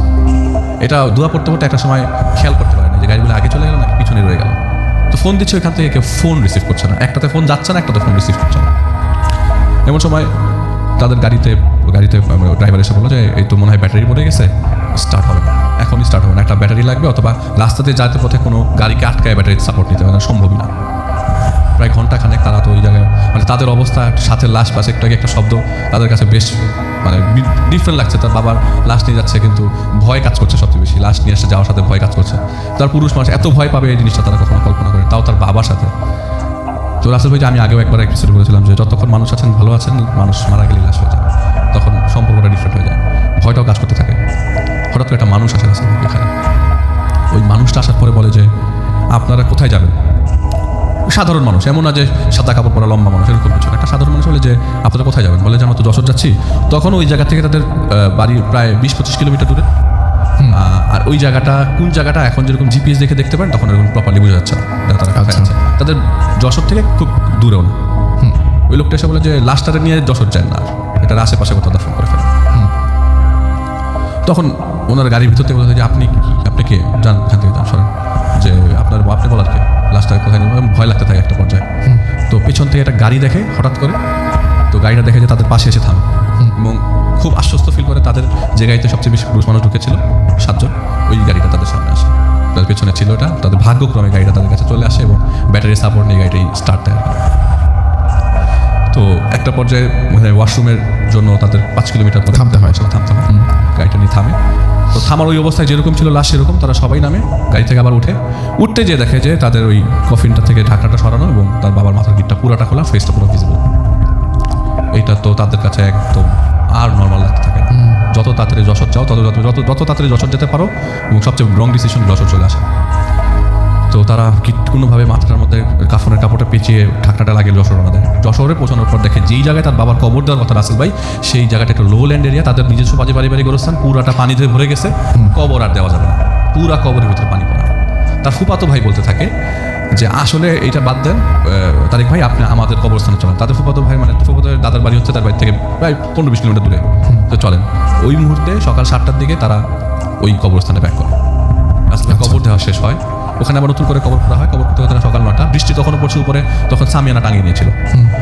কবর দেওয়া হয়, কবর দেওয়া শেষ হয়, শেষ হওয়ার পর মুনাজাত হয়। মুনাজাতের সময় একটা লোক তারেক ভাইকে নক করে, হাত ধরে বলে কি ব্যাপার, বলেছিলাম না আপনারা যশোর যাইতে না, এই জায়গায় কবর দিতে, এই জায়গায় তো সেই নিয়ে আসলে, এটা বলে লোকটা চলে যায়।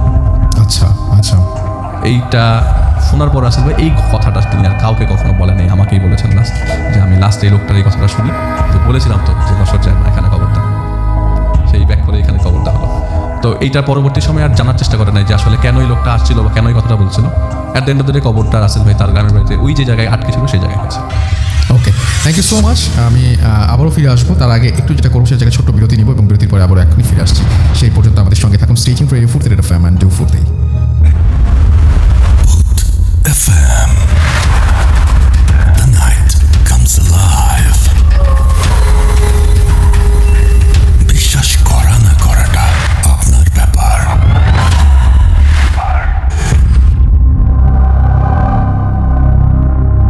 অফকোর্স, বিশ্বাস করা না করাটা আপনার ব্যাপার। ঘুরিতে সময় রাত 12:57। আমি রাস্তায় আছি, সাথে আমার সাথে রয়েছেন মাসুম এবং আজকের অতিথিরা। আপনাদের সবাইকে আরও একবার স্বাগত জানাচ্ছি ফুড এফএম এবং এই মুহূর্তে কোনো কথা না বলে আমরা চলে যাবো বাবু ভাইয়ের কাছে। আজকে আমরা শো শুরু করার আগে, ইফতারের আগে এবং পরে বিভিন্ন জায়গায় বৃষ্টি হয়েছে। হ্যাঁ, বৃষ্টি হয়েছে এবং সেজন্য সব জায়গায় বেশ ঠান্ডা ঠান্ডা, রাইট? তো বাবু ভাই, আপনার কাছে এরকম একটা চমৎকার সময়, আপনারা সবাই একসাথে এসেছেন এবং আমি আজকে ভাবছিলাম যে এটা খুব ডিফিকাল্ট হবে আজকে সবার জন্য আসলে, বাট সবাই মোটামুটি হ্যাঁ, মানে আসলে কোইন্সিডেন্টলি অনেক কিছু মিলে গেছে আসলে। সেটাই। তো যাই হোক, আমরা চলে যাই আপনার দ্বিতীয় ঘটনা। ওকে রাসেল ভাই, আমি শুরু করার আগে থ্যাংক ইউ দিতে চাই আমাদের লতিফুল ইসলাম শিবলি ভাই। জি। উনি কবি, লেখক, আর কি বলবো ওনাকে এ নাই। শিবলি ভাই শুনছেন, ও thank you Thank so you much for listening. ভাই thank you so much for being with us এবং আশা করছি আপনি এনজয় করছেন চলে যাই ঘটনা Okay, রাসেল ভাই। বাবু আপনার আশা করছি বাবু এখন আর যে ঘটনাটা বলবেন সেটা আপনাদের প্রথম ঘটনার মধ্যে অনেক বেশি ভালো লাগবে চলুন শুনে আসি তার ঘটনা রাসেল ভাই, আমি যে কাহিনীটা এখন বলবো এটা মেজবা ভাইয়ের কাহিনী। উনি একজন পেশাগত চিকিৎসক। উনি দীর্ঘদিন আমেরিকায় ছিলেন, হ্যাঁ, আর তারপরে এখন বাংলাদেশে প্র্যাকটিস করছেন। সঙ্গত কারণ ওনার হসপিটালের নাম বললাম না, কোথায় আছেন তিনি। এবং উনি একজন মানে প্রফেসর আর কি। যাই হোক, আমি কাহিনীটা বলি, এটা হচ্ছে ওনার ইয়াং এজের কাহিনী, যখন উনি এমনি জাস্ট মেডিকেল ডক্টর হয়ে মানে জয়েন করেছিলেন আর কি তখনকার সময়। ওনার সাথে ওনার ওয়াইফ যে ভাবি, উনিও ছিলেন আপনার একই পেশায় ছিলেন।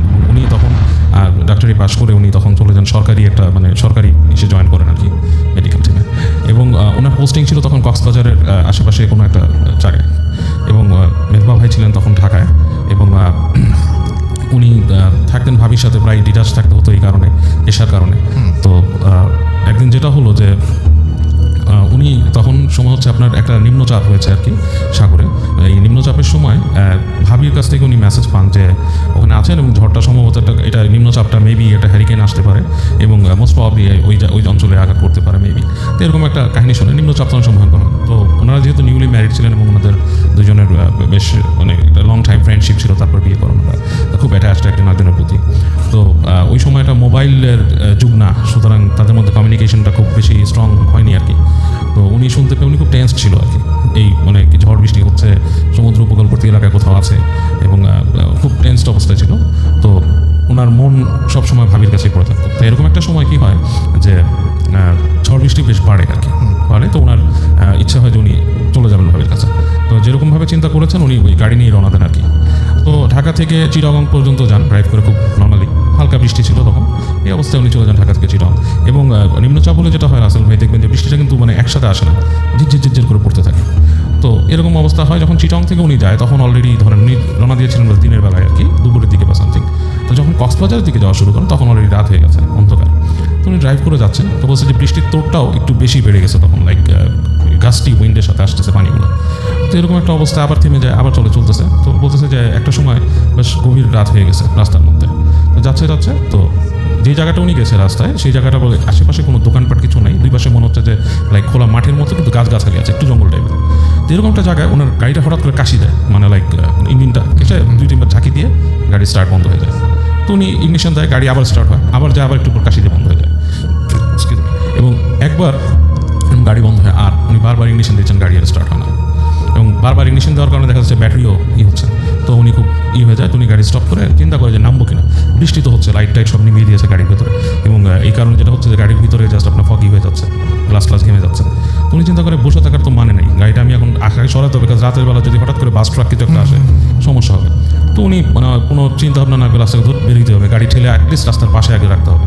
তো উনি নেমে অনেক কষ্টে এক হাতে স্টিয়ারিং ধরে, এক হাতে রাস্তার মানে ধরে ঠেলে গাড়িটাকে জাস্ট পাশে নামায়, রাস্তার সব শোল্ডারে নামায় রাস্তা নামায়। উনি ওখানে গাড়ির ভিতরে আবার ঢুকে, তাকে পুরো ভিজে গেছে এবং চিন্তা করতে থাকে যে এখন কী করবেন, বসে থেকে কিছু হবে, বা সামনে কি কোনো গ্যাস স্টেশন আছে। বাংলাদেশে তো পেট্রোল পাম্প পাওয়া কঠিন, ওই সময় নেভিগেশনও ছিল না, যে ম্যাপটাও ছিল না গুগল কোথায় কী আছে। যাই হোক, উনি এক পর্যায়ে গাড়ি থেকে নেমে গাড়িটাকে লক করে হাঁটা শুরু করে। তো যখন হাঁটতেছে রাসেল ভাই, বেশ মেন রোড রাস্তা ধরেই হাঁটতেছে উনি। হাঁটতে তো অনেক দূর যাওয়ার পরে হঠাৎ করে ওনার মনে হয় যে ঝোপের মধ্যে কী জানি একটা, বেশ মনে হচ্ছে যে ঝোপটাকে আলোড়ন করতেছে। এই পর্যায়ে উনি দেখে যে 2-3টা হাতির মতো বের হয়ে রাস্তায় আসছে। এবং ওইটা দেখে উনি বেশ ভয় পেয়ে করে কি যে হাতিগুলার মানে উনি থেমে যায় এবং হাতিগুলো ওনার উপস্থিতি বুঝে ফেলে অন্তত। এবং মানে ইটস লাইক চার্জ করার মতো না, কিন্তু হাতিগুলো ওনার দিকে আসে। উনি করে কি ওই ঝোপঝাড়ের ভেতর দিয়ে মানে দিক শূন্য দৌড় দেয়, প্রচণ্ড ভয় পেয়ে যায়। ও শহরের মানুষ, এগুলোর সাথে নিউজ টু আর হাতি চার্জ করলে অনেক ভয়ঙ্কর ব্যাপার। তো দৌড়াইতে নিয়ে মানে খুব মানে দিক শূন্য হয়ে দৌড়ায়। তো একটা জায়গায় উনি পৌঁছায়, ওই জায়গায় যেটা একটা বিশাল একটা গাছের মতো, গাছটা বেশ আপনার ছড়ায় আছে বিশাল, এবং গাছের নিচে উনি পিছনে হাতি কিছু দেখেন না। তো ওখানে দেখেন যে একটু আলোর মতো আছে, কী ব্যাপার, আলো আগুন, একটু ভয় পায়, চিন্তা করে কেউ আছে নাকি। তো ওইখানে যেয়ে দেখে যে একটা মানুষ বসা, মানুষটা হচ্ছে আগুন একটা জ্বালাইছে গাছের নিচে, বৃষ্টির পানি ওরকম পড়তেছে না ওই জায়গাটা, একটা মানে হলুদ গেরুয়া টাইপের একটা পরা, মানুষটার শীর্ণ শরীর, পুরো হাড় ঝিরঝিরে শরীর, চুলটাকে মানে একটা জটের মতো করে বাঁধা পিছনে বসে আছে। উনি যখন যায় ওনাকে বলে যে কাছে আয়। তো কাছে আয় যখন বলে, উনি দেখে যে এরকম একটা হাড় ঝিরঝিরে মানুষের কণ্ঠস্বর এত হাস্কি, এত মানে এত বেজ গলায় থাকার কথা না, মনে হচ্ছে বুকের ভেতর থেকে বেজ বেরোচ্ছে। এভাবে উনি বলে কাছে আয়। তো উনি একটু থতমতো খেয়ে যায়। তো উনি কাছে যায়, হেঁটে যায় সামনে, যে বলে যে আপনি কে। কী অবস্থা? তো বলে কি, আমার কথা শুনে কাজ নাই, তুই এখানে আসছিস কী জন্য? তো উনি বলতেছে যে আমি তো রাস্তায় আমার গাড়ি নষ্ট হয়ে গেছে, আর আপনি তুই করে বলতেছেন কেন? তখন বলতেছে যে আমি তুই করে বলতেছি না, এই জায়গাটা আমার, এই মানে এই এলাকায় টেরিটরি আমার। হ্যাঁ, তুই যেখানে আসছিস তুই তো এখানে অনেক রকম সমস্যায় পড়বি, এবং সমস্যাটা আমি তোকে তৈরি করবো, কারণ তোকে এখানে পাঠানো হয়েছে। হ্যাঁ, আমি অনেক দিন এখানে আটকে আছি আমাকে এখান থেকে মুক্ত করার জন্য। তো উনি তোমাকে মুক্ত করার জন্য একটু থতমত খায়, এবং আগুনটা আস্তে আস্তে নিবু হচ্ছে। তখন লোকটার সামনে যে একটা আগুনের মতো আছে, এবং এক পর্যায়ে দেখে যে দমকা বাতাসে আগুনটা নিভে যায়। তো নিভে যায় আগুনের যে ছাই থেকে জাস্ট লোকটার চেহারা বা আবহাওয়া একটু দেখতে পাচ্ছে, সেরকম না। ওনার বেশ ভয় লাগা শুরু করে। আবার এমন একটা অবস্থা দাঁড়ায় যে উনি ওখান থেকে নড়তেও পারতেছে না, লাইক ওনার ফিটগুলা বা মাটির সাথে সিল্ড হয়ে গেছে এরকম। তো ওনাকে বলতে থাকে, এবং ওনার কিন্তু মন থেকে তখনও কোনো মানে ধোয়াধুর টাইপের কিছু আসে নাই, কারণ উনি এই জিনিসগুলো নিয়ে চর্চা কখনো করতেন না। তো উনি বসে আছে, ওই লোকটা বলতেছে যে আমাকে এখানে অনেকদিন ধরে আটকে রাখা হয়েছে। হ্যাঁ, এই যে গাছ দেখছিস, গাছ থেকে এত কদম দূরে আমার কঙ্কাল আছে, তুই এই কঙ্কাল উঠাবি, তারপর তুই এখান থেকে ছাড়া পাবি, আগে পাবি না। আচ্ছা, এরকম একটা বলে। তো উনি থতমত খেয়ে প্রচণ্ড ভয় পেয়ে উনি মানে বাকরুদ্ধ হয়ে যায়, এবং মনের মধ্যে মানে আপনার তার ভিতরে শিশির করতে থাকে। এবং সে একটু কয়েকবার যখন গ্লেন্স করে, মানে চোখ মানে বুঝে খুলে, তখন দেখে যে লোকটাও নাই এখানে। এবং উনি খুব মানে বলার মতো না, এরকম একটা ভয় পায়, বাট নড়তেও পারতেছে না। তো এই পর্যায়ে যেটা হয়, রাসেল ভাই উনি হঠাৎ করে ওনার নিজের চিন্তাটা করে যে আমি এখানে আটকে আছি, আমাকে কে বাঁচাবে? তখন উনি সৃষ্টিকর্তাকে স্মরণ করা শুরু করে, হ্যাঁ, মনের অজান্তে। এবং যতটুকু যা পারে উনি মানে লাইক দোয়া পড়ার চিন্তা ভাবনা, সেটা ওনার মনের মধ্যে আসে। এবং আসার পরে উনি কিছুটা পড়ে, যতটুকু পারে, এবং মনে হয় যে ওনার হঠাৎ করে কোথা থেকে সাহস ফিরে আসছে, এবং উনি ওই জায়গা থেকে ঝেড়ে একটা দৌড় দেয়। এই বৃষ্টি বাদলা মারায় পুরা দৌড়াতে থাকে উনি আবার সেই মেন রাস্তায় এসে পড়ে, এবং রাস্তা ধরেও দৌড়াতে থাকে। এবং দৌড়ায় এক পর্যায়ে যে উনি সামনে যেয়ে দেখে একটা বন্ধ পেট্রোল পাম্প, যেটা বন্ধ হয়ে আছে, কি লাইট টাইট নেই। ওখানে যে উনি ওই গেটের মধ্যে দূর দিয়ে আটকিলাইতে থাকে। তো এর পাশ থেকে দেখা যাচ্ছে মানুষজন কিছু বের হয়, দুজন কী হয়েছে, কে আপনি? বলছে যে এরকম আমার গাড়ি আটকে আছে, এরকম কাহিনি। তো তারা বলে বসেন, ভিতরে বসতে দেয়। তো বলে যে আমি এরকম এখান থেকে আসছি। বলে আরে বাবা, আপনি তো এখানকার এই যে কাপালিকের ইসে পড়ছিলেন। বলে হ্যাঁ, এই কাপালিক অনেক ভয়ঙ্কর একটা কাপালিক ছিল, এবং তখনকার সময় এখানকার যিনি ছিলেন মানে একজন হুজুর যিনি এখানে থাকতেন, তিনি তাকে মানে শাস্তি দিয়ে এরকম মানুষ বলি দিত হত্যা করতে জন্য, তাকে করে তাকে মাটিতে কবর দিয়ে দিয়েছিল আর কি তখন। এবং তাকে বলে দিয়েছিল যে এটা মুক্ত হবে না এখান থেকে, মানে এটাকে জানি কেউ না সরায়, ওর কবরটা এখান থেকে মাটিতে থেকে যেটা না উঠায়। আচ্ছা, তা আপনি এরকম একটা জায়গায় পড়ছিলেন, এরকম বলে। তো উনি ওখানে পরবর্তীতে উনি সকাল পর্যন্ত ওখানেই থাকেন, এবং দিনের বেলা উনি আস্তে ধীরে ওই গাড়ি নিয়ে আসেন। এবং পরবর্তীতে ওনার অনেক জ্বর টর হয়, অসুস্থ, বাট ডাক্তার মানুষ পরে সেরে যায়। এবং এরপর থেকে উনি এখন একদম পুরোপুরি একজন মানে বিশ্বাসী মানুষ, এবং সে মানে ধর্মকর্ম পুরোই পালন করেন উনি এখন। অলরাইট, তো আমরা তিনজনের ঘটনা শুনলাম, and thank you very much. আমাদের আরও দুজন গেস্ট আছেন, এবং আমরা মোটামুটি আজকে যেটা করবো সেটা একটা ছোট্ট অডিও ক্লিপ প্লে করবো, এবং তারপরে দুজন গেস্টকে নিয়ে আমরা ঢুকবো।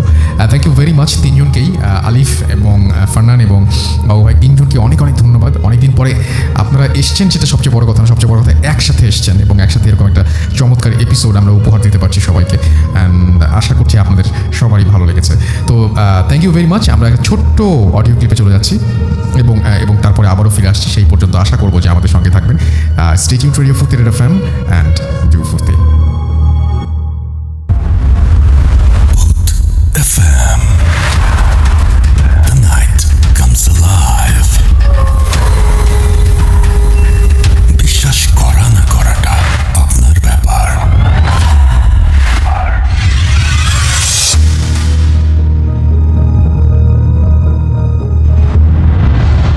প্রিয় রাসেল ভাই, আসসালামু আলাইকুম। আশা করি ভালো আছেন। জানি আপনি সবসময় ভালো মানুষের দলেই থাকেন। একই সাথে সালাম ও ধন্যবাদ জানাচ্ছি মাসুম ভাই, ডক্টর আলিফ তথা বাবু ভাইকে। আমি ইমন, প্রবাসী মালদ্বীপ একটি রিসোর্টে জব করছি। রাসেল ভাই, আজকে আমি একটি ঘটনা শেয়ার করব আপনাদের সাথে। এটি একটি মালদ্বীপ রিসোর্টের ঘটনা। আমি যে রিসোর্টে জব করছি এটি সেখানকার ঘটনা না, এটি আমার রিসোর্টের পাশের একটি রিসোর্টের ঘটনা।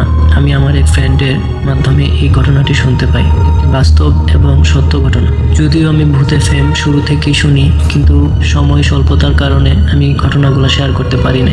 এই ঘটনাটি আনুমানিক 2007 তখনকার ঘটনা। ঘটনার প্রেক্ষিতে ও রিসোর্ট পরিচিতির সমস্যার কারণে আমি রিসোর্টের পরিচিতিটা এখন দিচ্ছি না। এটি একটি রিসোর্ট নাইট গার্ডের ঘটনা। এই ঘটনাটি আমি আমার এক বন্ধুর মাধ্যমে শুনতে পাওয়া, যদিও সে আগে ওই রিসোর্টে জব করতেন। এখন আমি এবং আমার বন্ধু একই রিসোর্টে জব করছি। তো আর দেরি নয়, ঘটনাটি শুরু করছি। রিসোর্ট নাইট গার্ড প্রতিদিনের মতো তার টর্চ লাইট এবং যাবতীয় কিছু নিয়ে তার ডিউটি শুরু করলেন যথারীতি। তখন আনুমানিক রাত 2 থেকে 2:30টার মতো। তখন তিনি জেটি থেকে বের হয়ে বিচ দিয়ে হাঁটা শুরু করলেন। তো আগেই বলা যাক যে সে বিচ এবং ওয়াটার বিলার যে জেটি, বিচ থেকে ওয়াটার বিলার যাইতে যে জেটি করে সেখানে একটা মোড় পড়ে, সেই মোড়ের মধ্যে একটি বট গাছ আছে। এই দেশে এই গাছটাকে কী গাছ বলে আমার সঠিক জানা নাই, তবে আমি বট গাছই উল্লেখ করছি। অনেক বড় একটি গাছ, অনেক পুরাতন একটি গাছ। কথিত আছে সেখানে অনেক অলৌকিক জিনিস, অনেক কিছু দেখা যায়। রীতিমতো নাইট গার্ড সেই বিচ দিয়ে হাঁটতে হাঁটতে যাচ্ছিলেন। তো দূর থেকে উনি হঠাৎ দেখতে পায় সেই গাছের মধ্যে একটি বড় শেডও দেখতে পায় চাঁদের আলোতে। তখন তিনি তার হাতে টর্চ লাইটটা ওই দিকে লাইটটা দেয়। তো দেওয়ার পরে দেখে যে সেখানে একটি বড় শেডও ভৌতিক আকৃতি একটি মহিলা এক পা এক ডালে এবং আরেকটি পা অন্য প্রান্তের আরেকটি ডালে দিয়ে দাঁড়িয়ে ওর দিকে লাল টুকটুকে চোখ দিয়ে তাকায় আছে এবং ইশারা করছে যে তুই এদিকে আসিস না, আসলে তোর ক্ষতি হবে। এই দেখে সে রীতিমতো ঘাবড়ে যায় এবং সেখান থেকে দৌড়ে চলে আসে। সে রাতে আর ওর ডিউটি করে না এবং সকালবেলা বিস্তারিত এইচআর অফিসে জানায় এবং সে নাইট ডিউটি করতে নারাজ এবং সেই ডিউটি করবে না বলে সিদ্ধান্ত জানায়। তখন রীতিমতো টেনশনে পড়ে যায় এই ঘটনা। তারপর নাইট ডিউটি কাকে দেয়া যায়, কে যাবে সেখানে, সবাই খুব ভয় পেয়ে যায় বিষয়টা শুনে। তারপরে খোঁজাখুঁজি করে একজন লোক বের করে, সেও বাংলাদেশি। সে সিদ্ধান্ত নেয় যে আমি ডিউটি করবো, আমি সব ভয় পাই না। তো রীতিমতো সে তাকে অনেক কন্ডিশন দেওয়া হয় যে তুমি যদি ডিউটি করো তাহলে তোমাকে এই ধরনের ফেসিলিটি দেওয়া হবে, সমস্যা নাই। তো তিনি সেই ফেসিলিটি দেখে খুব ভালোই লাগলো। তখন তিনি তার রীতিমতো লাইট, টর্চ লাইট এবং এভরিথিং নিয়ে ডিউটিতে চলে যায়। রাত্র আনুমানিক 2টা 1টা হয়ে যায়, 1-2টা এরকম সময়ও তিনি দেখতে পায় যে না, কোনো সমস্যা নাই, ডিউটি করতে থাকে। তো এক সময় তিনি সেই দিয়ে হাঁটতে হাঁটতে ওই মোড়ে চলে যায়, গাছের নিচে যায়, কিছু দেখতে পায় না। তারপরে তিনি মোড়টা ক্রস করে ওয়াটার বিলার এদিকে চলে যায়। ওয়াটার বিলার সব কিছু চেক টেক করে আবার যখন রিটার্ন ব্যাক করবে তখন তিনি চোখে পড়ে সেই ভুতুরি মহিলাটাকে সে দুদিকে 2 ডালে দিয়ে ওর দিকে লাল টুকটুকে চোখ দিয়ে তাকায় আছে এবং ইশারায় বলতেছে যে তুই দিকে আসিস না, আসলে তোর ক্ষতি হবে। কিন্তু সে এই রাস্তা ছাড়া অন্য কোনো রাস্তায় আসা সম্ভব না, যেহেতু সে ওয়াটার বিলার জেটিতে ছিল। কারণ সে মোড় ক্রস করে আসতে হবে বিচ বা অন্য কোনো রাস্তা দিয়ে সে রিসোর্টে প্রবেশ করতে হবে। বাকি পরে যায়।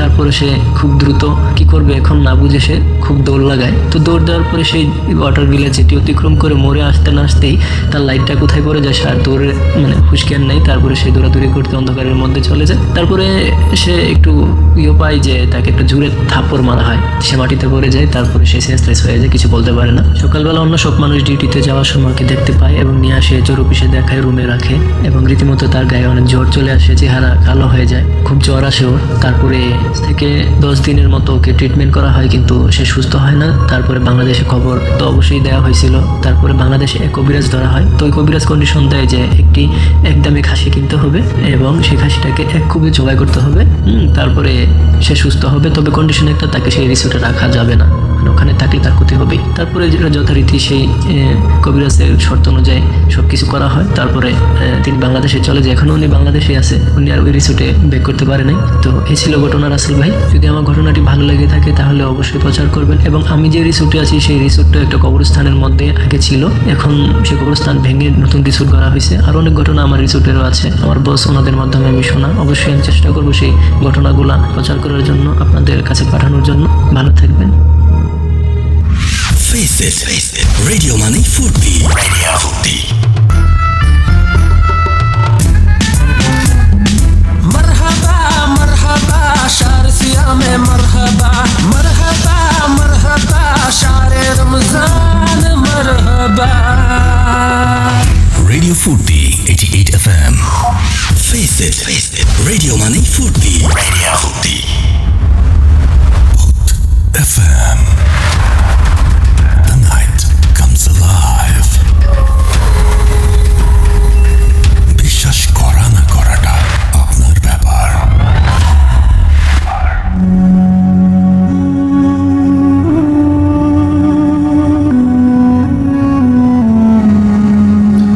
Welcome back. ঘড়িতে সময় রাত 1:16। শুনছেন রেডিও ফুডি FM। আমি রাসেল আছি সাথে এবং আমার সাথে এই মুহূর্তে আরও 2জন নতুন অতিথি এসে যোগ দিয়েছেন। আমি একটু শুরুতেই আপনাদেরকে জানিয়ে দেবো যে আমি অনেকক্ষণ ধরে, তো আমি জানি না যে আপনাদের এটা কেমন লাগলো, আমি অনেকক্ষণ ধরেই কোনো কমেন্ট পড়ছি না, তো আমি একটু কমেন্ট পড়ে ফেলি এই মুহূর্তে। আমি দেখতে পাচ্ছি রিফাত আমাদের সাথে আছেন, আমাদের সাথে আছেন দেখতে পাচ্ছি আবির, আমাদের সাথে আছেন দেখতে পাচ্ছি প্রিন্স, এবং আমাদের সাথে আছেন দেখতে পাচ্ছি মোহাম্মদ শাহ পরান, সৌদি আরব থেকে তিনি শুনছেন। শাকিল পারাভি আমাদের সাথে আছেন এবং সুইজারল্যান্ড থেকে তিনি শুনছেন আমাদেরকে। আমাদের সাথে আছেন দেখতে পাচ্ছি হামিমুর রহমান আমাদের সাথে আছেন। এছাড়াও দেখতে পাচ্ছি এমডি আইফুর রহমান আমাদের সাথে আছেন। দেখতে পাচ্ছি ফারহান সাদিক ফাহিম। এছাড়াও আমাদের সাথে আছেন এই মুহূর্তে মেহেদি হাসান, জারিফ আলম, MNR, নাইম, রকিবুল ইমতিয়াজ, তামিমুল ইসলাম, তানজিম আহমেদ তমাল, সিয়ামুর রহমান সহ আরও অনেকে আমাদের সঙ্গে। এছাড়াও আমি দেখতে পাচ্ছি যে ভিডিও ফুটেজ যে পেজটা সেখানেও অনেকে এসে যোগ দিয়েছেন এবং আমি যদি কিছু পড়ি, কিছু কমেন্ট যদি পড়ে ফেলি তাহলে দেখতে পাবো যে পরাগ মণ্ডল আমাদের সঙ্গে আছেন এবং তিনি শুনছেন আমাদেরকে এই মুহূর্তে। মোহাম্মদ আলহাজ আলী আমাদের সাথে আছেন। আমাদের সাথে আছেন জিসান আহমেদ সকাল। এছাড়াও সাদিয়া সুলতানা রিচি আমাদের সাথে আছেন। আমাদের সাথে আছেন জিবরান আলম, প্রসেনজিৎ দেবনাথ আমাদের সাথে আছেন। রাব্বি সরকার আমাদের সাথে আছেন। ধ্রুবতারা আমাদের সাথে আছেন। আমাদের সাথে আছেন ইসরাত রথি, SK শান্ত, মোহাম্মদ ফাহিদ হুসাইন আমাদের সাথে আছেন। দেখতে পাচ্ছি ইজাজ আহমেদ, প্রসেনজিৎ দেবনাথ, জনি আকরাম সহ আরও অনেকে। আমাদের যে ভিডিও ফুর্তির পেজ আছে সেখানেও দেখতে পাচ্ছি অনেকে আমাদের সাথে এই মুহূর্তে যোগ দিয়েছেন। আমাদের সাথে আছেন দেখতে পাচ্ছি এই মুহূর্তে যারা, তাদের মধ্যে মারুফ শুভ, এছাড়াও ঝিনাইদা থেকে আমাদের সাথে আছেন। আমাদের সাথে আছেন তারেক ভুঁইয়া, এছাড়াও মিলাদ জয় আমাদের সাথে আছেন। ফজলে তাওহিদ হিমু আমাদের সাথে আছেন। RJ মামুন আমাদের সাথে আছেন। আমাদের সাথে আছেন দেখতে পাচ্ছি এছাড়াও নুরুল হুদা, এছাড়াও আছেন আমাদের সঙ্গে অমিল মিলন সহ আরও অনেকে।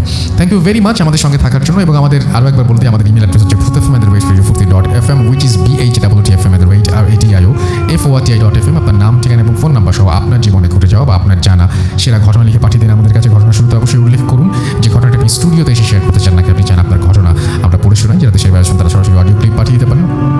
আমাদের দুটো ইমেল অ্যাড্রেস রয়েছে, আমাদের দুটো ফেসবুক পেজ রয়েছে, www.facebook.com/radiofurti and www.facebook.com/bhuthfm.russell। আমাদের টুইটারের যে অ্যাকাউন্ট সেটাতে আপনারা চাইলে আমাদের টুইটারের পোস্টও দেখতে পারেন এবং সেখানে আপনারা কমেন্ট করতে পারেন। আমাদের চলে যান russell_bhuthfm, তাহলে পেয়ে যাবেন। আমরা চলে যাব এখন আমাদের ঘটনায় এবং আমি দেখতে পাচ্ছি যে আমার কাছে একটা ইমেল রয়েছে। সেই ইমেলটা আমি একটু আসলে পড়ে শোনাতে চাই আপনাদেরকে। যেভাবে লিখেছেন আমি সেভাবে পড়ছি। হ্যালো রাসেল ভাই, আমার নাম মোহাম্মদ মনিম শাহরিয়ার সূর্য।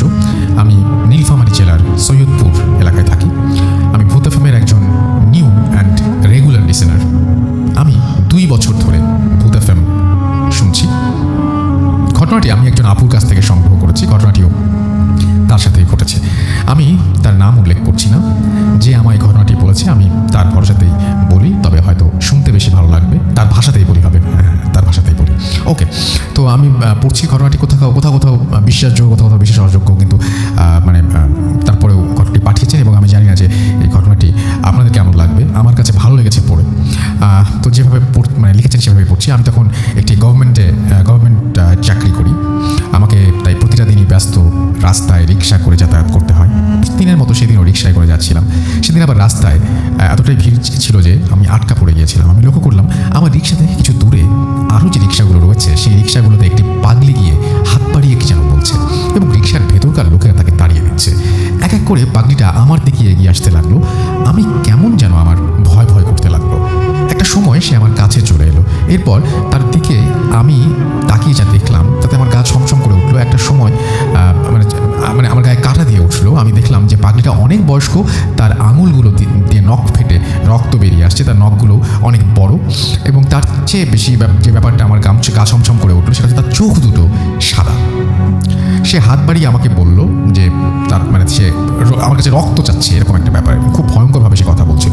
এক সময় তার হাত এতটাই কাছে চলে এলো আমার দিকে যে আমাকে প্রায় স্পর্শ করে ফেললো। আমি চিৎকার দিয়ে উঠলাম এবং আমি কিছুক্ষণে সেখানে এবং আমার যেন মনে হলো যে যেখানে আমাকে স্পর্শ করেছিল সেই জায়গাটা যেন জ্বলে গেল এবং কিছুক্ষণে সেখানে দাগ হয়ে গেল, পুড়ে গেল, এরকম একটা মনে হচ্ছিল। আমি রিক্সা থেকে নেমে চিৎকার করতে করতে রাস্তার ওই পাশে চলে গেলাম এবং তখনই একটা মালবাহী ট্রাক এসে আমাকে ধাক্কা মারলো। আমি যখন জ্ঞান ফিরে পাই তখন আমি হাসপাতালের বেডে পাশেই মাকে দেখতে পাই। কিছুক্ষণ পর বাবাও আসে। তারা বলে আমাকে রাস্তা থেকে লোকজন তুলে এনে এখানে ভর্তি করিয়ে বাড়িতে ফোন দেয়। আমার নাকি অনেক রক্তক্ষরণ হয় এবং খুব খোঁজাখুঁজি করে আমার গ্রুপের রক্ত পাওয়া যায় এবং খুব দ্রুত ব্লাড ট্রান্সফার করা হয়। মা বলে যে কোনো এক বয়স্ক মহিলা এসেছিল রক্ত দিতে। ডাক্তার বলেছে 2 সপ্তাহ আগে বাড়ি ফিরে যেতে দেওয়া হবে না, তাই অপেক্ষা করতে লাগলাম। প্রতিদিন নার্স আসতো এবং টাইমলি মেডিসিন দিয়ে যেত। একদিন বিকেলবেলা আমি আমার বেডে শুয়ে আছি, হঠাৎ নক করলো দরজা। ভাবলাম নার্স এসেছে। মা ঘুমিয়েছিল তাই নিজে দরজা খুলতে গেলাম। এক বৃদ্ধ লোক আমায় বলল, মা আমি ক্যান্সারের রোগী, আমার ওষুধ খাওয়ার সময় হয়েছে, নার্স এখনো আসেনি। আমি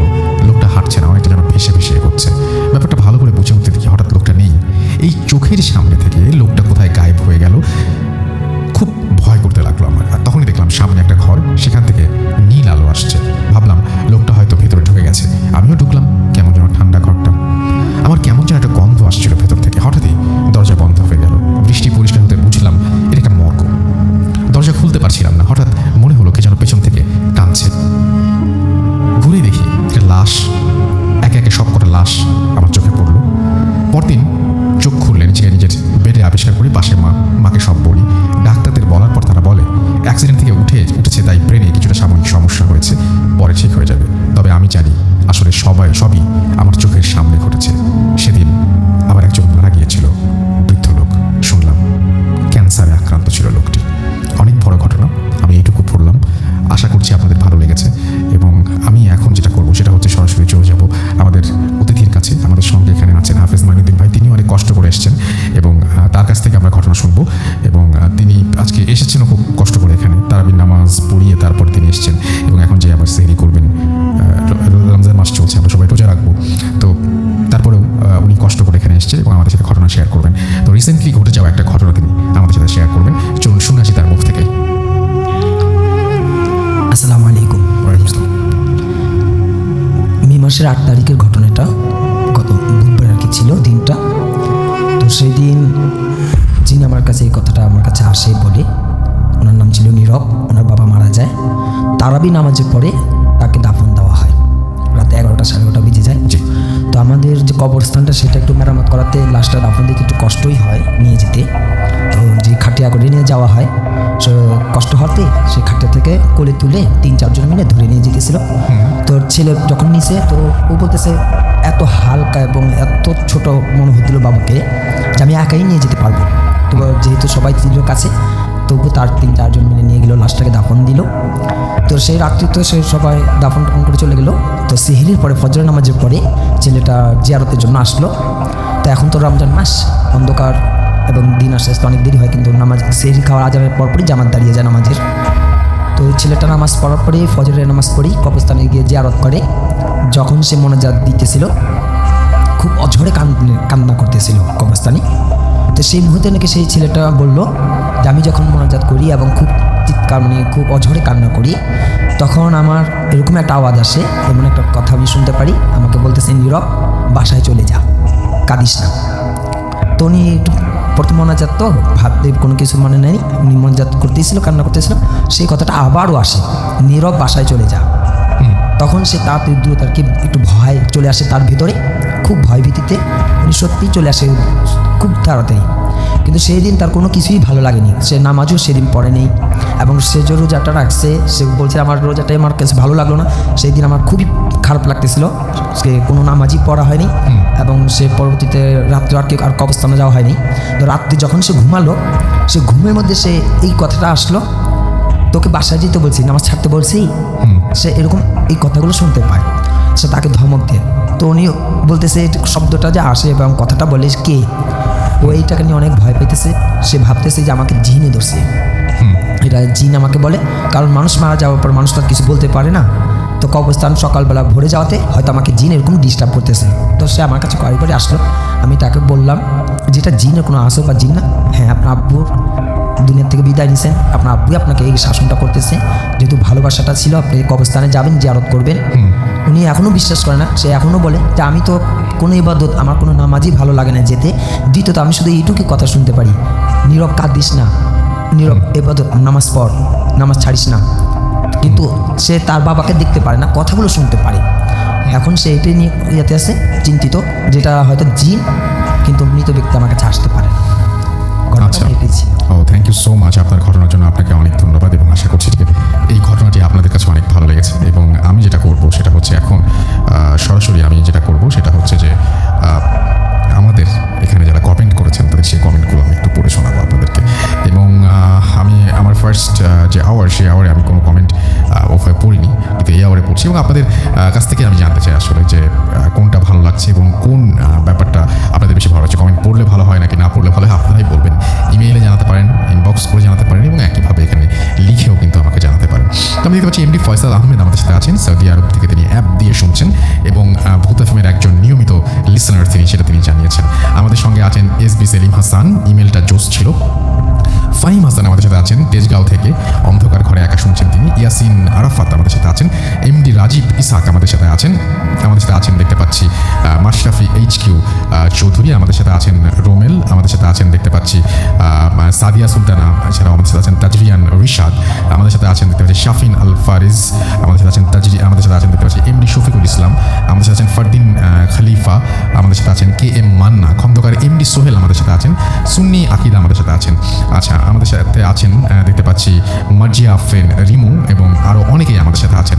থ্যাংক ইউ ভেরি মাচ যারা আমাদের সঙ্গে আছেন তাদের জন্য। এবং আমি আরও কিছু আপনাদের কমেন্ট পড়বো। আমাদের সাথে আরও অনেকেই আছেন এই মুহূর্তে, এবং আমি দেখতে পাচ্ছি সোহেল নিলয় আমাদের সাথে আছেন, আমাদের সাথে আছেন মোহাম্মদ ফাহিম কোরাইশি, অনেকদিন পর শুনছেন, জহির রায়হান আমাদের সাথে আছেন, এবং আমাদের সাথে আছেন দেখতে পাচ্ছি ভালোবাসার যন্ত্রণা, ওকে আমাদের সাথে আছেন দেখতে পাচ্ছি মুনলাইট, আফনান সজীব আমাদের সাথে আছেন, সৈকত ঝাকা আমাদের সাথে আছেন, কাতার থেকে শুনছেন তিনি, রথি আমাদের সাথে আছেন, শুনছেন তিনি আমাদেরকে, আহমেদ এমডি পলাশ আমাদের সাথে আছেন, আমাদের সাথে আছেন জান্নাতুল মিম, সৈয়দ সোহেল খান নিলয়, এছাড়াও সিকান্দার শেখ এসকে, ইরফান হোসেন, মার্জিয়া আফরিন রিমু আমাদের সাথে আছেন, অন্তর কুণ্ডু আমাদের সাথে আছেন, আমাদের সাথে আছেন এমডি তারেক সহ আরও অনেকে। থ্যাংক ইউ ভেরি মাচ যারা আমাদের সঙ্গে এই মুহূর্তে আছেন এবং পরবর্তীতে থাকবেন।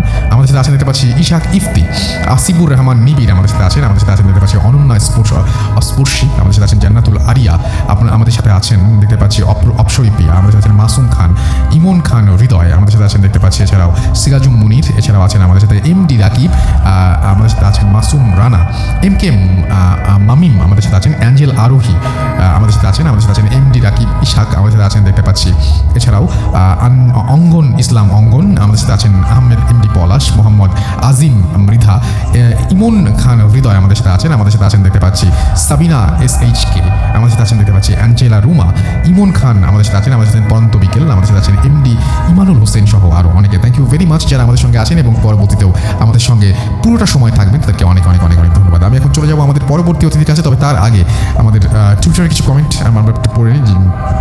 আমাদের সাথে যারা লিখছে টুইটারে তাদের কথা একটু জেনে নিই। আমাদের সাথে আছেন মেহেদি হাসান ইমন, আমাদের সাথে আছেন দেখতে পাচ্ছি এমডি আরিফুর রহমান, আমাদের সাথে আছেন দেখতে পাচ্ছি তিনি বলছেন যে আজকের এপিসোডটা বেস্ট ভাই। হাসিবুল হাসান রিফাত আমাদের সাথে আছেন দেখতে পাচ্ছি প্রিন্স শরীফ, বৃষ্টি ভেজা রাতে ফুতে ফেম ভালোই লাগছে, আদিয়াত হায়াত আমাদের সাথে আছেন দেখতে পাচ্ছি আহমেদ ফারাবি সহ আরও অনেকে। থ্যাংক ইউ ভেরি মাচ আমাদের সঙ্গে যারা আছেন। আমি এখন চলে যাচ্ছি আমাদের শেষ যে অতিথি আছেন তার কাছে। আপনার নামটা প্লিজ একটু বলবেন, তারপর আপনার ঘটনায় যাবো, কোথা থেকে এসেছেন সেটা একটু বলে দেবেন কাইন্ডলি। হ্যালো রাসেল ভাইয়া, আমি শাকিল বলছি, এসেছি মাতুয়াল কোনাপাড়া থেকে। রাসেল ভাইয়া, আমি ইন্টার সেকেন্ড ইয়ার স্টুডেন্ট।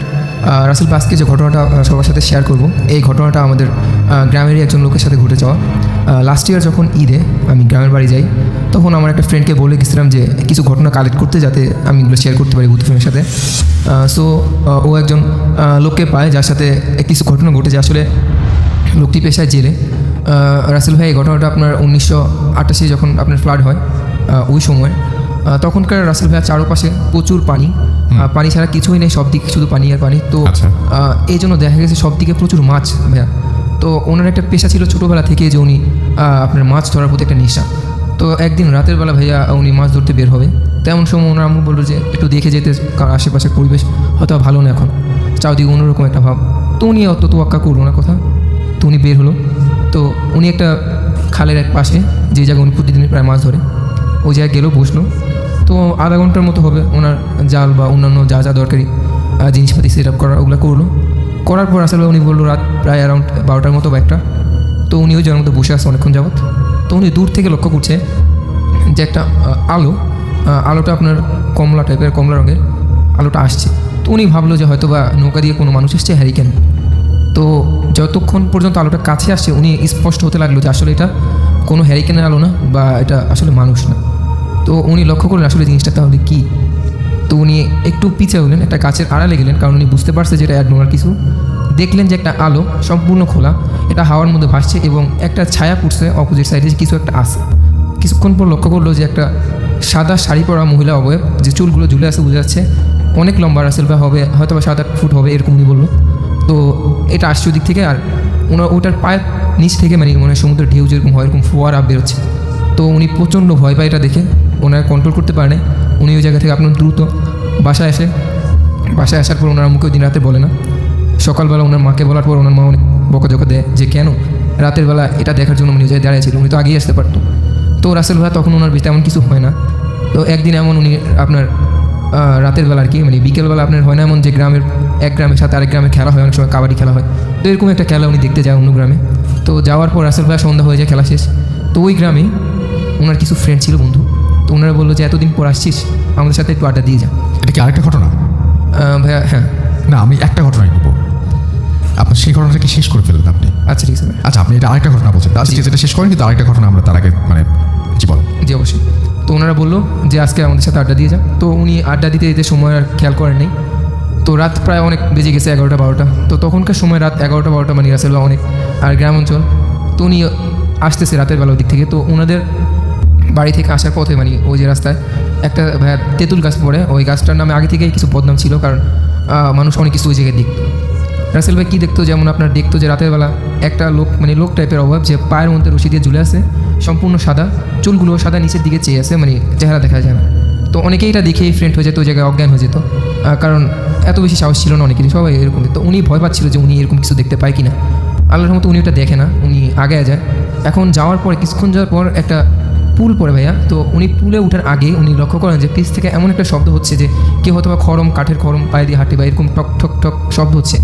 উনি প্রচণ্ড ভয় পায় ভাই, কিন্তু উনি জানে যে এখন ভয় পেলে আসলে চলবে না।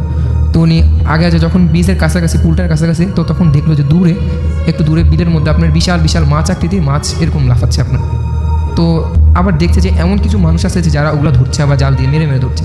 তো এটা দেখার পর উনি আরও বেশি ভয় পায়, উনি আর নিজেকে কন্ট্রোল করতে পারে না। উনি দৌড় দিল যা থেকে। দৌড় দেওয়ার পর আপনার কালভার্ট যখন ক্রস করবে, ব্রিজটা ক্রস করে যাবে, সামনে দেখতে পায় আপনার কালো দুইটা অবয়ব দাঁড়ায় আছে। ওনাকে মানে মনে হচ্ছে যে ইশারা দিচ্ছে যে ওনার আসতে। উনি এটা দেখে নিজে কন্ট্রোল করতে পারে না ভাইয়া, উনি ওই জায়গায় অজ্ঞান হয়ে যায়। সকালবেলা আপনার যখন কৃষক যারা আছে ওই এলাকারই, ওনাকে মানে পায়ে যাওয়ার মধ্যে যাওয়ার পর ওনার পাশে দিয়ে আসে ভাইয়া।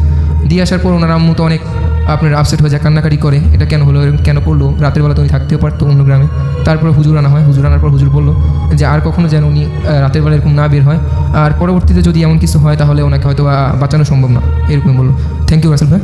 থ্যাংক ইউ সো মাচ আপনার ঘটনার জন্য। আপনাকে অনেক ধন্যবাদ এবং আশা করছি যে এই ঘটনাটি আপনাদের অনেক ভালো লেগেছে। এবং আমি সরাসরি এখন আবারও একটু কমেন্টে চলে যাই। আমাদের সাথে আছেন দেখতে পাচ্ছি, ঈদের এপিসোড কী হবে? ঈদের এপিসোড ডেফিনেটলি হবে। আমরা ঈদের একটা এপিসোড তো অবশ্যই করবো, আপনাদের উপহার দিব এবং সেখানে আমরা চেষ্টা করবো দারুণ সব ঘটনা রাখতে।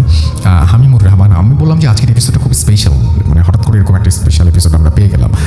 এবং আমাদের সাথে যেরকম বাবু ভাই এসেছিলেন, আমাদের এখানে যেরকম ডক্টর আলিফ এসেছিলেন, ঠিক একইভাবে ফারনানও এসেছিলেন, এবং একইভাবে এখন আমাদের সাথে হাফেজ মাইনুদ্দিন ভাইও আছেন। তো সব কিছু মিলিয়ে আজকের এপিসোডটা অনেক মানে কী বলবো, ইন্টারেস্টিং একটা এপিসোড। এবং এতগুলো মানুষ একসাথে এরকমভাবে আসেন না, সবাই টাইম মিলিয়ে এইভাবে যে এসছেন।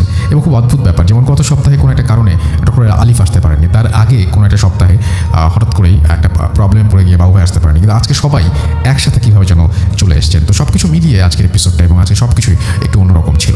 তো যাই হোক, আমাদের সাথে আছেন দেখতে পাচ্ছি হাসিবুর হাসান রিফাত, আমাদের সাথে আছেন দেখতে পাচ্ছি এমডি সোহাগ, আমি প্রথমে টুইটার দিয়ে শুরু করেছি।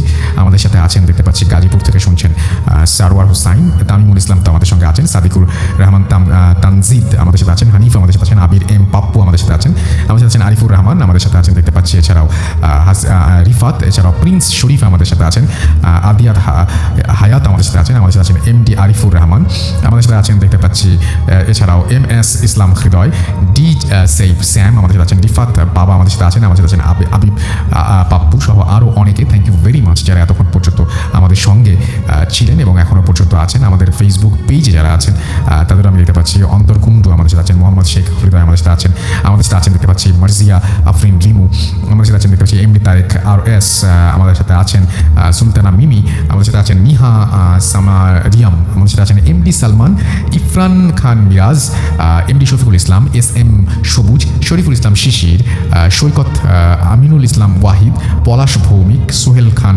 নিলয়, মাসুকুর রহমান সদয়, HR হাফিজুর খান, MD কবির ব্যাপারী আমাদের সাথে আছেন, SB সেলিম হাসান, রাকিব ফরহাদ খান, এছাড়াও সাইফুল ইসলাম শিশির সহ আরও অনেকের, নিলয় খান, সাবরিনা অমি আমাদের সাথে আছেন দেখতে হাফিজুর রহমান, KH লিমন আমাদের সাথে আছেন, আরিফ হোসাইন শুভ আমাদের সাথে আছেন, MH মাহি অভি আমাদের সাথে আছেন, আবু সাইদ, আসিফুর রহমান নিবিড়, প্রিন্স জাবেদ আমাদের সাথে আছেন, আমাদের সাথে আছেন দেখতে পাচ্ছি আহসান ইমন, TS শ্রাবণ আমাদের সাথে আছেন, কাজী ফুয়াদ আছেন আমাদের সঙ্গে, আরও অনেকেই আমাদের সঙ্গে আছেন। এছাড়াও আমাদের সঙ্গে আছেন দেখতে পাচ্ছি মোহাম্মদ ম্যাক্স মাইস, আচ্ছা আমাদের সাথে আছেন দেখতে পাচ্ছি MD ইমানুল হোসাইন, আমাদের আছেন রাহাদ রোহান, এছাড়াও RJ নাজমুল ইসলাম আমাদের সাথে আছেন, ইমন খান হৃদয় আমাদের সাথে আছেন, রাকাতুল ইসলাম আমাদের সাথে আছেন, সিদ্দা আখতার আমাদের সাথে আছেন, আমাদের সাথে আছেন মোহাম্মদ, আচ্ছা আমি নামটা পড়তে পারছি না আসলে, আমাদের সাথে আছেন দেখতে পাচ্ছি JM জুলফিকার রহমান, MD রাকিব আমাদের সাথে আছেন, তহসিন আহমেদ, KM মান্না আমাদের সাথে আছেন, আমাদের সাথে আছেন অ্যালেক্স বয়, বৃষ্টি বালক আমাদের সাথে আছেন, আরিফ আরিফিন শেখ, আমাদের সাথে আছেন ইমন খান হৃদয়, আমাদের সাথে আছেন অ্যাঞ্জেল ইসলাম অ্যালিস, আমাদের সাথে আছেন মাশরাফি HQ চৌধুরী সহ আরও অনেকে। থ্যাংক ইউ ভেরি মাচ যারা এতক্ষণ পর্যন্ত আমাদের সঙ্গে ছিলেন এবং যারা এতক্ষণ পর্যন্ত আমাদের সাথে কমেন্ট দিয়ে ফেসবুকে লিখে আমাদেরকে উৎসাহিত করেছেন, এবং আশা করছি আগামী সপ্তাহেও আপনাদেরকে ঠিক এইভাবেই পেয়ে যাব। কথা হবে আবারও আগামী সপ্তাহে, সেই পর্যন্ত সবাই ভালো থাকবেন, সুস্থ থাকবেন, সুন্দর থাকবেন, মোস্ট ইম্পর্টেন্টলি ফুর্তি থাকবেন। আজকের মতো এখানেই শেষ করছি, টাটা।